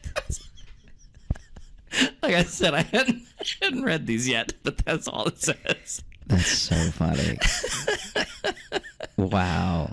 Points to the title, though. Yeah, points to the title. I like that. Let me see. I'm going to pull up just really quick for people listening now. It's not that many episodes back, but if you are looking for context to this episode, it's JJS number 117, Porta-Potty, a true crime story, is where this all started. And so these are sequels, projected sequels. I guess to we didn't explain. Do we need to cover it all, what the story was? You just pitched the idea of a murderer who blows up toilets at every crime scene, and then I believe it devolved into really just a man. I mean, it's actually best to not recap it because I feel like it would just lead to confusion. Only because none of it that we've read, none of it that we will read, none of it that we've said is happening. Right. You know? Yeah, so basically we try to make our show as evergreen as possible, but basically if you want to, this is a true sequel. You got to see the first one. This isn't some Marvel shit. We're going to recap a bunch of movies up top to try to make sure you're with us. Sorry, we don't do it. I think what we would accidentally This is Lord of the Rings 2. You better have seen the first one. We would accidentally take as long as the first episode took to explain it. And write our own sequel while we're doing it. Okay, do you want to read one, or since that was a short one, do you want me to do another one? I can read one. Okay. So here, all those highlighted ones. Go ahead, choose your own adventure there. All the highlighted ones. Do I sound okay? I feel like my mic sounds. Does it sound good to you? I mean, you sound so different to me than you must sound to yourself. Okay. We should actually switch headphones so you can see what I mean. Because you're telling me to like talk louder, and you're telling me, but I swear to you that. Well, I know I asked you to talk louder because you were coming up low. No, I feel like both of us are yelling right now. Really? In my ears, yeah. Yeah, my headphones. Just once I plugged yours in, we can switch if you want, because I would much rather hear less than hear what I'm hearing right now. Well, you don't have to wear them if you don't want to. Yeah, but clearly you should wear so you can hear what. I know these won't reach to you though. All right. This is a shorter. Okay. I'm just saying this is a shorter cord. You're far away from. I'm saying with you. You don't gotta like be angry about my logistics I'm not angry of at all. measurements. I'm not angry at all. This one, let's see. I'm just gonna. Okay. That's all staying in. This is coming from. Do you say the name? usually, because I try not to say the name unless they say the name in the email. I tend to, whatever they sign off, or I tend to just work in like a first name. There is no sign off. So this came from someone with the first name Bria, and that's all we know. Hello. Have you never listened to our show and how I read the emails? No, I know I read the emails, but this is the our... first time in a long time where there's just nothing to go on except the actual this is email. Our 122nd episode, and you're like, do we say names? No, I know we say names, but this might be a real name, and as long as I don't say the last name, then I think we're good. Yeah, that's what I do. Yeah, but you're like, oh, when I say the name, and it's a lot. Hello, J-Lo. I would love to dance with the idea that the two men Anna had unfortunate dinner dates with were actually in collaboration. Enter the Porta-Potty Dynamic Daters, PPDDs. Wow. Okay, that's a truly it's barely a deep cut, but it's a medium cut. So there's two worlds colliding now. Yeah, so someone has written in and they've combined Anna, who has sent us like emails chronicling the dates that she went on that were horrible, and what we came up with for the Porta-Potty adventures, the true crime story. So a lot's happening right now. The email reads, foot fetish scares his target into excusing themselves to the bathroom so they can escape an embarrassing situation, and then boom, gray man strikes. Oh, also the title. This is my bad, actually. The title subject line of this email was foot fetish and gray man as the Porta-Potty villains. So that's why it makes sense that it's the Anna and the other thing. Yeah. This is why I don't I want him to read emails more, but it makes sense why he doesn't now. Boom, gray man strikes. Gray goes BDSM on the bathroom, and together the boys would move from restaurant to restaurant, humiliating their victims, greatly inconveniencing the janitors and staff of the restaurant, and stumping the detectives and police on their trail. Can I say right now that going BDSM on a bathroom is a thing I'm going to start saying?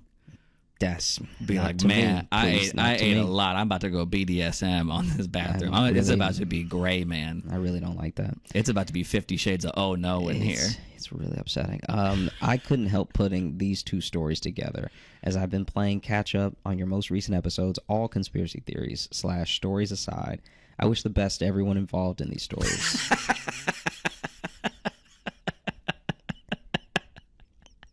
Yeah, whether the story is real or fake, I just hope everyone's fine.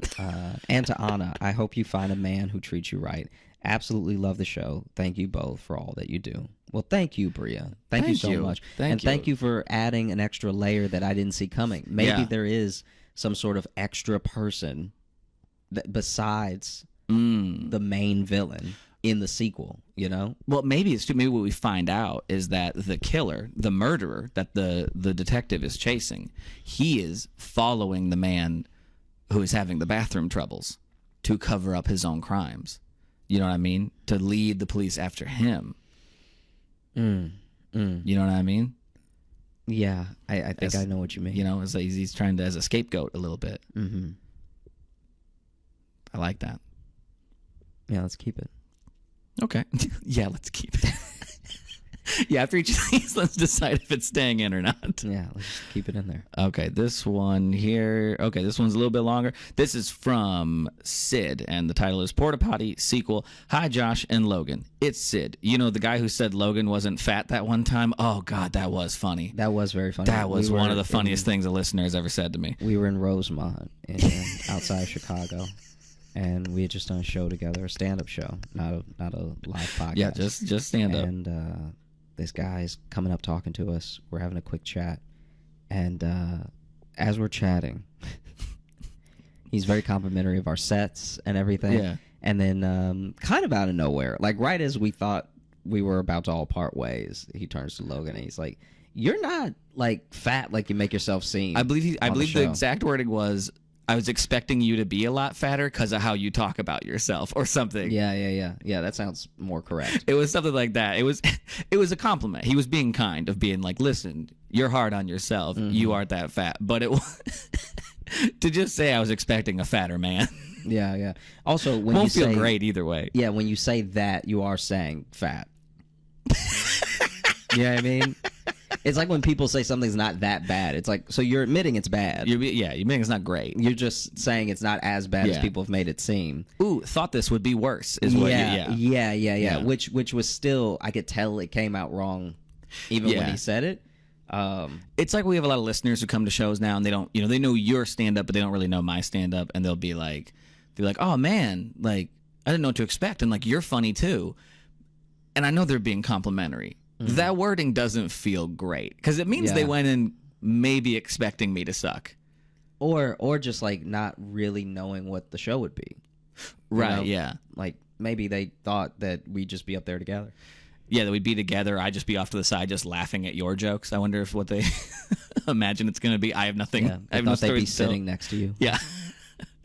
But I loved hearing the process of you guys coming up with a whole movie script on the fly in the Porta-Potty Killer episode. I like coming up with stories too, so here's my shot at a sequel with a twist at the end. Hope you guys enjoy it. All right, here we go. The retired detective is woken up in the middle of the night by a phone call from the police chief. The chief is asking him to come to a new crime scene despite his retirement. It looks like the Porta-Potty Killer is back.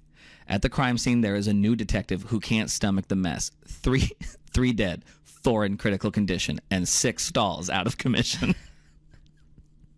That sounds like the Pablo Francisco way of describing the movie. Like when you list it like that. 3 dead, 4 in critical condition, and 6 stalls out of commission. The old detective suspects next of kin, but the killer's son and daughter are both clear. The son hates his dad and is all too happy to see him in prison. And his daughter hasn't seen him since she left with her mother, his ex-wife, 9 years ago. It's like when you hear it as more than just a sentence at a time, it's so funny because imagine if the narrator guy from the trailer really was the guy the entire time, like the full Morgan Freeman guy. You either get busy living or get busy dying. Poor Andy had to crawl through 100 yards of human shit. Do you want me to keep doing the voice? Yes, please. The detectives go visit the potty killer in prison. It just says potty killer, which I know Porta-Potty Killer is already funny, but potty killer just seems silly. I like it. The detectives go visit the potty killer in prison and get his input. He says there's only one person who could do such damage. Potty Killer does sound like he's 4. It does, yeah. His nephew. A skinny, athletic kid who's lactose intolerant.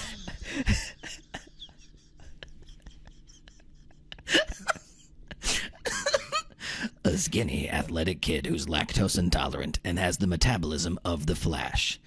He has a twisted mind and...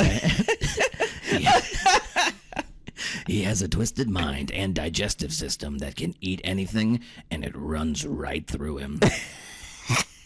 And he's always admired. A twisted mind and digestive system. And his stomach's in knots. And he's always admired the potty killer. As they're told this, the news reports show another incident. This time, an entire bathroom was taken out, and there were 2 deaths. The killer tells them that there must be a mastermind behind the incidents because his nephew isn't that smart, and they should look for them first. Yeah, my nephew a fucking idiot, so... Listen, he's violent, but he's dumb. Look, when I tell you that he ran into some nails when he was little, one of them went right into his head, he not all there. At the latest crime scene, the new Porta-Potty Killer leaves a new calling card. In parentheses, a literal card taped to the wall that says, you'll have a punbersome mess cleaning up this case. The new detective gasps, now knowing the mastermind behind the new line of crimes is the Punisher, which I believe is my alter ego. Josh is not enjoying this anymore because now there's puns. The old detective calls the police chief asking if he had info on this Punisher guy. Chief says he's heard of him and knows just the guy to catch him. The scene changes to a cryotherapy room with a man in the chamber on his phone. Chief, hey, you busy? Man, what do you think? Chief, right. Well, I hope you're good and charged because we need your help. With? He's back. With help. This time, we need you to put him on ice. Man makes angry grunt noise. Chief, we need you to put him down for good. Man with ice powers who hates puns. It'll cost you double for that slip up.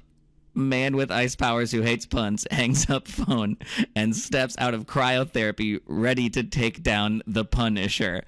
Wow. What? Yeah, but what happened to the movie accent middle way through? Did you just drop it? Oh, no, sorry, I was doing voices because but I did drop it. Oh, okay, gotcha. But I was doing different characters. It felt weird to be like, Chief, hey, you busy? Man, what do you think? That it seemed weird for them to just have the same. So now, okay, this is one of the most intricate callbacks episode now. Yeah, someone has really listened a lot. This is now 6 episodes of lore. Yeah. We should be careful to only do this once in a while. Oh yeah. No, yeah. This is if this is anyone's first episode, they're lost. They are absolutely lost. Yeah. They have no idea what we're talking about. Because now it's you and me, and our alter egos are now characters in this movie. Yeah. How do you feel about that? No, it's fine. You seem concerned. No, but it's like I don't. Yeah, I can't even tell you which episodes to go to for some of these.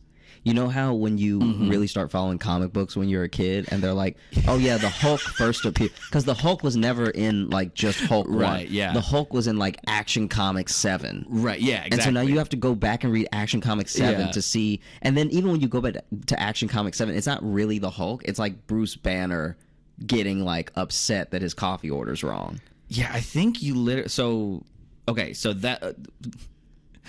the man with ice powers who hates puns and the Punisher, I believe their first appearance was number 116, Joshy on Ice. The Porta-Potty Killer was the next episode in 117, the Porta-Potty, a true crime story. I think we talked about all of that again in 50 Shades of Yellow. So the last 4 episodes. At least. Or I guess there's going to be a Thanksgiving episode in there too. So we'll make sure to not talk about anything lore-wise. Yeah, jeez. Thanksgiving episode. All right. We got a few more there. Your turn. This next one is from Maggie, and it's just entitled Porta-Potty, getting right to the point. Right to it. The email reads, short, not sweet.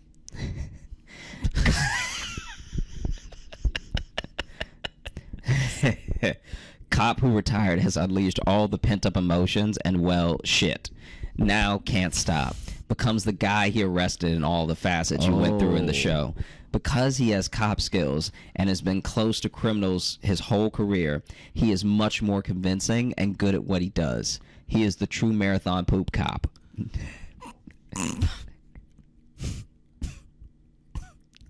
Using your list of how to be a good criminal with a few new ideas of his own. And again, it's all about the poop. He isn't trying to kill anyone, but he targets the people he has arrested in the past, but couldn't make charges stick. This will stick. Revenge has never smelled so bad. Now that is interesting, though. Yeah. I don't know if a movie's ever done that where the sequel is the cop. The cop was who the is cop really snapping. It's the cop who put him away. That would be like if they did a sequel to 7 and it was Morgan Freeman just shit, how about 8? And Yeah. Or just an actual Batman movie where he's the Joker was right in the last one. I am gonna just be everybody a psycho, about to get it. Everybody about to get it. I'm done just punching. Yeah. It's time to start stabbing. Shit, I've made all these cool inventions. How about a gun?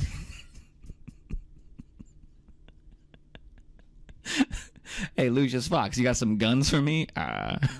We don't really have those. Morgan Freeman's in this a lot. Yeah. Have you seen when people try to shoot have you seen the videos of people trying to shoot a shotgun and then they don't hold it right, so the shotgun flies behind them? Yeah. Okay, that's what I imagine Batman shoots guns like, because he's never really used them. he's never even wanted to pick one up.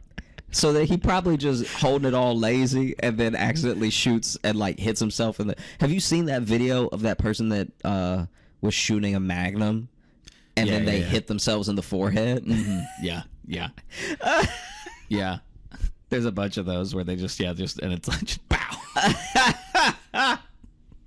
There was one that made me laugh so hard because it was this lady with a rifle like on a chair. And she might have been in a rocking chair. This is the dumbest setup I've ever seen, like wannabe deer stand setup. And it was a chair. A rocking chair is bad for recoil absorption. It's just more recoil. So that it was a chair, and then it was her in a rocking chair, and then she shot the gun. Yeah. But it was really racked up on nothing. She was really just letting it lay on the chair. So when it shoots, it knocks her back, and she starts rocking. But then it also made the scope like hit her really hard in the head. Oh.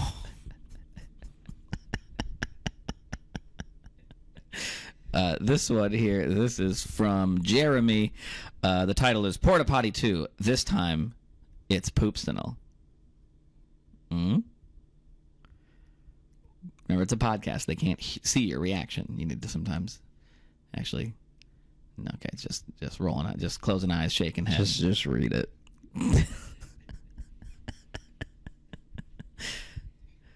It's been 2 years. Do you want the voice again? Yeah. I didn't bring anything to drink. All right. It's been 2 years since the detective retired from the police force. He's been plagued by the events of the first movie and had to retire early due to intense smell-related trauma. His marriage is in the toilet. And his kids hate him.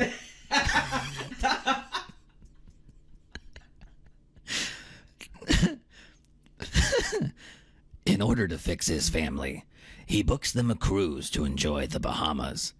He paid no mind to the fact it was a carnival cruise, given the circumstances of the poopy butt killer. The poopy butt killer. Who routinely struck at fairs, known by some as carnivals. Shortly after the detective and his family board the ship, something starts to stink, literally. On the third day, people start turning up dead in their bathrooms, shrouded in a god-awful smell. The rest of the movie is the detective playing a game of cat and mouse with the deranged killer who has escaped from prison and wants revenge on the detective for putting him in prison. The title would be Porta-Potty 2, Boat of 1,000 Turds. And then it's all like big text like that. It just says, I copied this from the notes app, so the formatting is awful. You guys rule. Let's make this incredible film series come to life. Jeremy. Thank you, Jeremy. Was Carnival the one that they did like sink and got filled with shit? I can't remember which one it was. I don't remember. Because I thought that's where it was going. Was that it was going to be one of those cruise ships? Yeah, that's what I thought. Which I think there's still room for that. But I like the idea. This is a real like Speed 2 cruise control situation of like, I don't know, this time on a boat is kind of, I like that form of sequel. Yeah, yeah. I like that a lot. See, now we're bringing current events in. Wow. Yeah. This is y'all are bringing it this episode. Can I pitch you a title that you're gonna hate? What's up? Porta-Potty 2, Electric Booty Goo. This next email.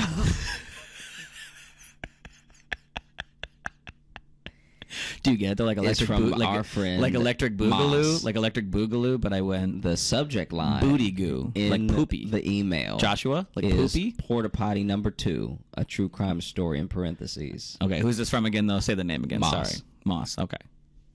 The opening scene is a detective interrogating the perp one last time before retiring. He left him with one haunting message. I was like you once, until one day I lost control.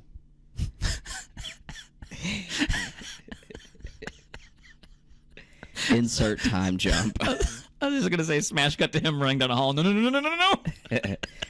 Insert time jump.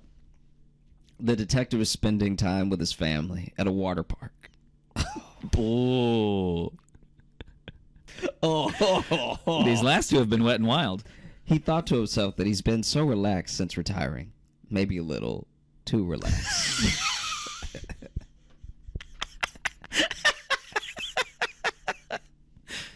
He was reminded of those haunting words right before feeling the need to go.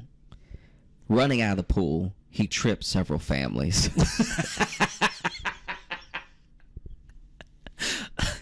And sent them flying like Mario Kart shells.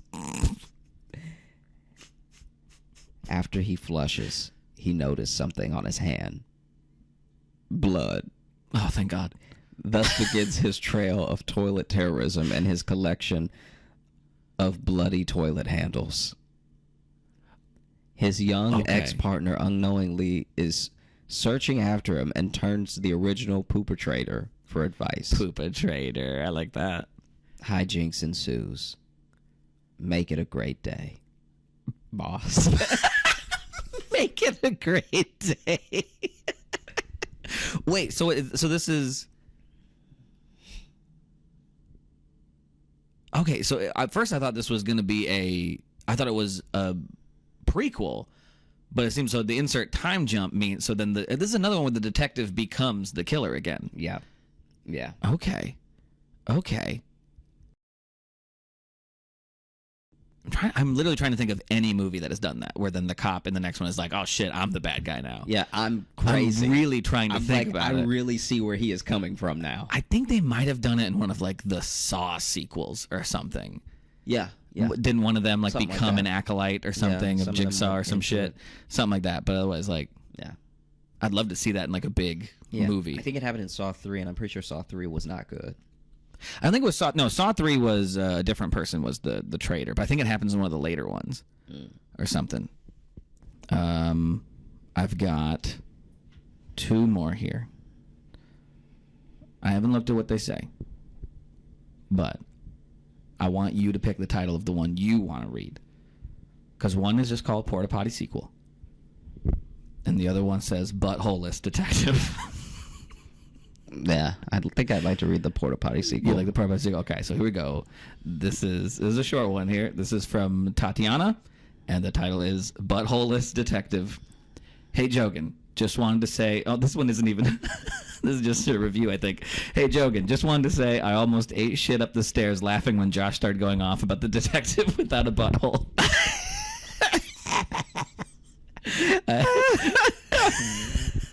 I guess I have the humor of a 12-year-old boy, and I'm okay with that. Keep it up, guys. Tatiana. Well, there you go. So there's the last one for you. Thank you for that review.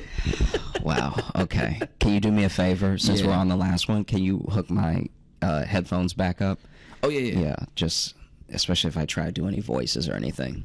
Okay. I mean, I can do it, too, if you want the movie voice, but... No, it's okay. Okay, let's see. There we go. Okay. It's a very behind-the-scenes episode, too. We're going to have a lot of...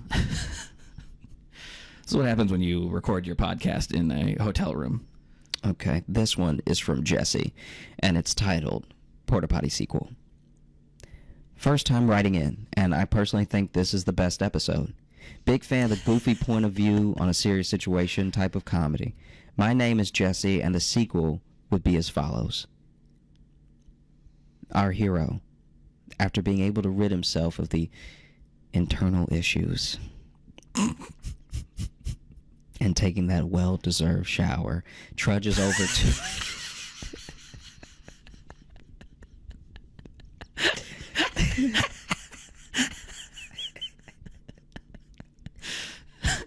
You...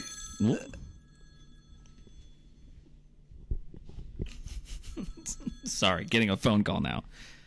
Yes. Hi, recording with Josh. Oh, sorry. I thought you were going to be done recording. I was going to see what you were up to. Nope, we're in his room recording, so you're safe to go into our room now. Okay, I'm getting ready to head home then. Okie doke. Love you. I love you. All right, see you in a little bit. I'll cut that out, but... No, don't. Seriously, they need to see what we're like. I'm just a sweet boy who loves his girlfriend. Our Okay, so hero, well-deserved shower, right? after being able to rid himself of his internal issues and taking that well-deserved shower, He can wash away the stink, but can't wash away the memories. trudges over to his bed to rest up for the night. Oh, no. Gets a phone call that wakes him from his sleep with a distressed detective informing him there's been another murder committed in a bathroom, and get this, no toilet handle. Our hero's blood turns cold, his stomach knots up, and fumbles his response to the agent. What do you mean? Yes, sir. This one happened at a gas station a couple of blocks away from the Chipotle. Hero says, thank you for informing me, son. I'll be there in a bit. He hangs up the phone and cries angrily into his hands.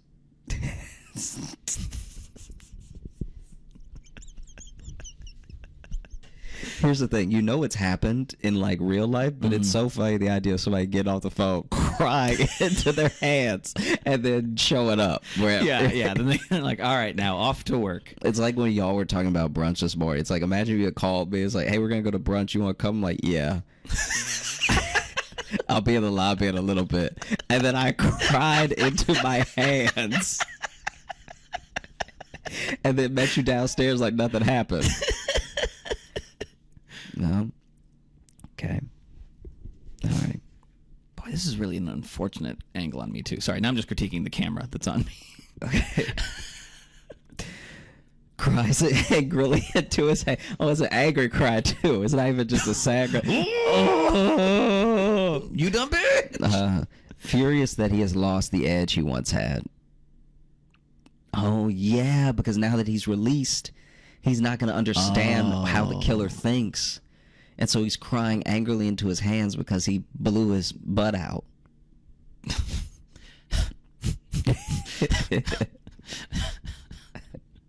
Yeah, he's expressed his skill. He's lost his mojo, baby. The constipation and stomach issues he had were the only thing giving him his drive, but it is gone. An undeserved relief.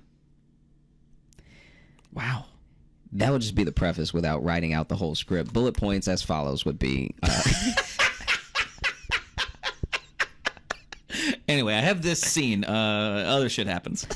Hero goes to the county jail to visit the man he arrested, and the man is sobbing uncontrollably, claiming his innocence. It dawns on Hero that he caught the wrong guy. Throw back to the rule of go to a town where someone may mistake you for someone else. Okay, that's a good one. Also, Hero goes to a station to get back on the case, right? Goes back to a station to get back on the case. Chief says in a typical stereotype cop, you're too close to the case. I'm giving it to Jackson, so Hero goes rogue. You're a loose butthole and you play by your own rules. Yeah.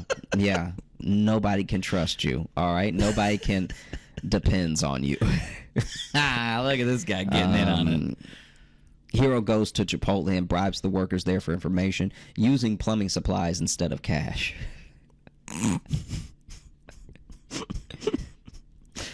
That's pretty much all I got. Don't really have puns for the bulk of the movie, but the title would be Porta-Potty, Lingering Scent. Ooh, I am a fan of Porta-Potty is great, and Lingering Scent is wonderful. Thanks for reading, and keep rocking on, guys. Well, Jesse, thank you so much. Yeah. What a way to end. Oh, God. I'm sorry. Just threw my phone on the ground. I'm sorry. Because I was trying to support it more with my index finger, the disrespect, and then it slipped. Okay, but no, I know. I hear you. I know. I saw what happened. Floors are carpeted, so it's all good. Oh my God. Yeah. Thank you to everyone. Thank you to everyone. Thank you especially to Jesse, because ending on that one, I think ends the like run of them really well. Yeah. You know, we've gone over some theories.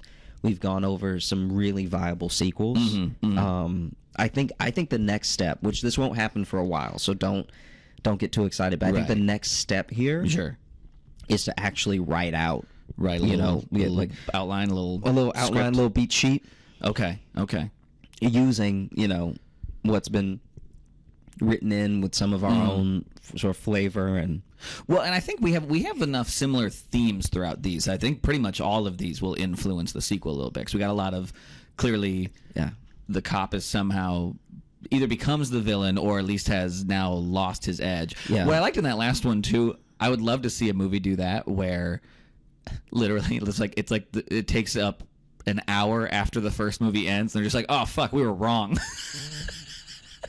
Because that's how that one is. They're like, oh shit, the guy we had a whole thing with in the first. That guy was just sick. He just had some stomach stuff happening that we grabbed the wrong dude. That would be a way to do a sequel, because then you wouldn't have to worry about filling them in on the first movie. You'd be like, listen, everything happened in that first one, forget that. Wrong guy. Yeah. Don't worry about it. We got to chase a different guy now. Yeah. Different killer. Ignore it. You didn't see the first one? Great. Yeah, it's actually better if you don't see It's the actually first one. better now, because that was, frankly, that was a waste of your time. That we made a mistake. We fucked up. Yeah. We made a movie we didn't like. We're trying again. Oh man. Wow. I mean, so we're about 40. Mm-hmm. Do we want to try to fill this in with anything else, or do we just want to make this a short episode maybe, just since this was such a specific sequel? Yeah, I think we can go over a couple of different aspects Okay. that we really liked about, what was written in. So Okay. for you, like, just take us through things that you definitely think did happen in the sequel that, we'll use this to keep it in mind for when the sequel's actually made. Something that definitely did happen. Yeah, there are things that you read or I read that you really enjoyed. Tell me some things that you definitely know happened in the sequel.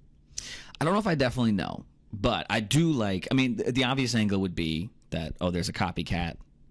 The cop gets back into it, blah, blah, blah, he's distant from it, blah, blah. I really do love the angle of him just becoming the Porta-Potty killer now, because he finally took a shit and now he can't stop, and it's led to a world of trouble. Mm-hmm. I really like that. I really think it's on theme with. Okay. It really like. It really keeps the heart of the movie, which the heart of this movie is the butt. But it's all about poop. It's all about the porta potty. Now, it's all about the bathrooms are the main clue, right? Do you think anything about his diet is going to be addressed in the second film? I think we have to. I think we have to address his diet. I think that we need to address how much bread. Jesus Christ. That's my brother. I'm not going to answer that one right now. But Okay. Everyone's calling me. And I have my phone on Do Not Disturb, but it's the people in my like call list, like important people. Yeah. No, I'm with you. Yeah. It has happened to me. Yeah. So, of course, it's only the people calling me that it rings for. Yeah, I think we need to address the amount of cheese that he's probably ingesting, Well, and now that he's on the run, I think there's a panic of trying to figure out how to stop himself from being, because he's not really trying, he's not becoming the killer on purpose. Mm-hmm, he's truly, because like we covered in the first movies, like, was that killer really a killer, or was he just pushing people out of the way on the way to the toilet? Because even at the water park, he's tripped several families. Yeah. Which means he's tripped at least like 27 people. Exactly. Because a family is a unit. So you tripped a lot of people just for it to be one family. Yeah. So if you trip several families, Exactly. you're laying waste to some ankles. There's some knees that are never going to be the same. It's tough. It's tough. It's tough. No, it is. It's like the way you just looked down is you looked like it's something you've done. No.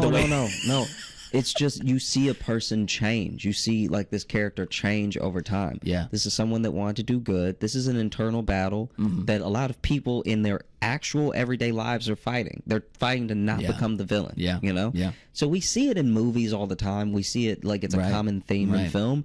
But in real life, there are people who are like, am I going to be not even the villain, this person's villain today? Am I going to become my villain that I've been chasing? The person I've been working to put down, have I accidentally become that villain? And in a way, I've seen it happen in front of me just now, because last couple episodes, you've been saying some puns. I've been saying some puns? Yeah. I've said like 2. I'm saying you used to say none. No, I would say a couple. But I feel like I've gotten to you. You haven't gotten to anything. I feel like you can hurry up and go to hell. I feel like the man with ice powers who hates puns is becoming the man with ice powers who kind of likes puns. No, don't do that. All right? Okay. You're not affecting anything. What does that mean? Okay, you're acting like you're having an effect on me. You're not affecting anything. All right, I'm not having. I'm the effect on you. same. Wow, I'm the same person. What an insult to our friendship to say I'm not affecting you at I'm all. the same person I have always been. I know, and fuck, I wish you'd change. Really, really. I was something, just one thing. You know, this is classic you. All right. And what about me? Classic you. I'm trying to dig deep into plot progression and character development, and you're over here making it about me. Oh, sorry that I made it about you on the show called the Josh Johnson Show. But How dare me to bring Josh the Johnson? The sarcasm into is not this. helpful. All right. You see the sarcasm? All right. You forget that you wanted this show to be your name, and you're always mad when I bring you into it. No, I'm not always mad when you bring me into you it. creamer drinking bitch. You used it to distract, and you like to bring up old stuff. Yeah, you clumsy. You like to pull up old clumsy stuff. ass creamer drinking. Okay, because you wanted to play innocent. You wanted to play innocent like it was just me, but I knew you could feel it too. All right, you were coming at me sideways, and I called it out as soon as I saw it. Couldn't help yourself, could you? You know? I wasn't trying to call you out. I was trying to elevate your point by saying I've seen it tie into real life. Mm-hmm. The way you said it, the way you were trying to say you were seeing me be seen, Say that again. came out pretty insulting. You know, Oh, okay. came out pretty weird. And then it didn't take long. It didn't take long for me calling that moment out. Yeah. To us to get to the creamer and to the clumsy and stuff. Yeah. So I know what you think. All right, I know what you're thinking at any point where we're over here, acting like I'm being unreasonable.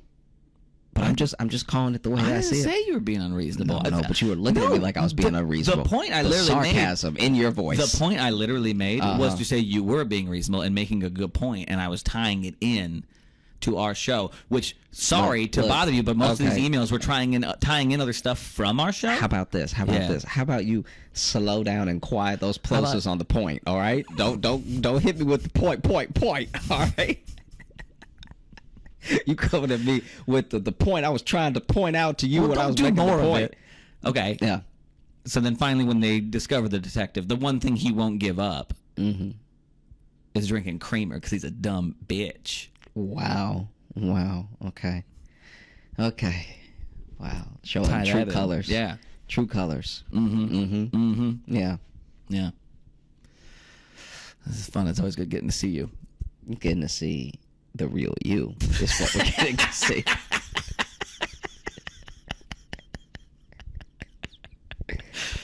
Well, I didn't think this movie franchise would tear us apart, but I mean, that's what happens. None of the people in Fast and Furious get along anymore. As soon as large amounts of money get involved, people change. We haven't even made the movie or made anything off of it. We're already just assuming it's going to be a hit, so we may as well get to the feud now. Yeah. Fuck it, this is going to be huge. You're dead to me. Before pen ever meets paper. Yeah. What about you? What happened in the sequel for you? I think for me there was a lot of the detective coming to grips with the fact that maybe he got the wrong person and maybe he understands this person more so than he'd ever want to admit. Okay. I feel like I even said that in the initial. I think so. In the initial one, yeah. Yeah. But I think that now it's obvious. Like now people are almost suspicious of him because they're like, why do you know so much about butts? You're not a doctor.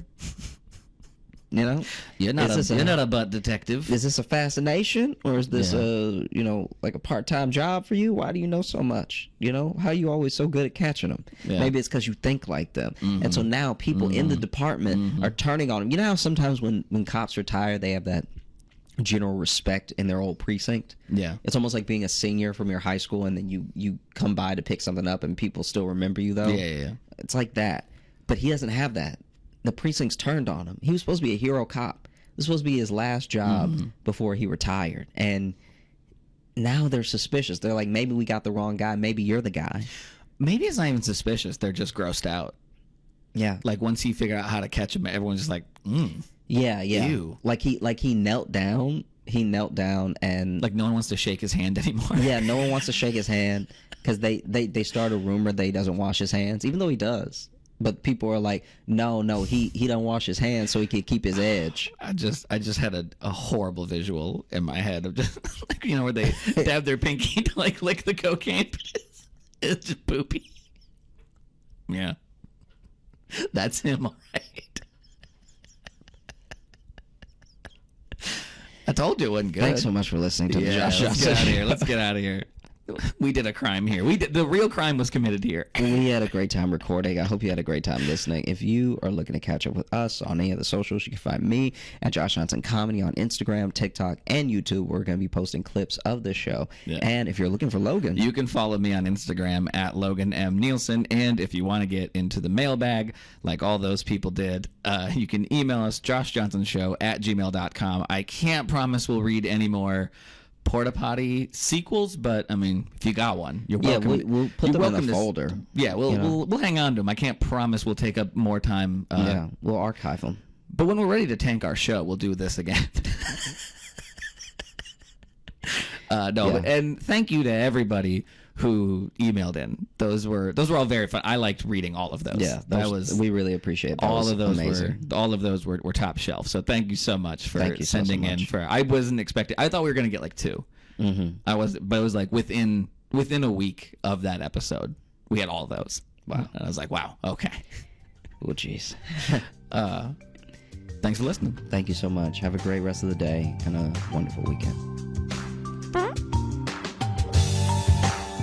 Hey, thanks so much for watching. Please like and subscribe. It really supports the channel. Hit the bell notification because apparently it's the only way YouTube will tell you that something happened. And just tell a friend. That's the biggest thing you could do. Just tell one person in your life that you like, maybe you don't like, that this video happened to you.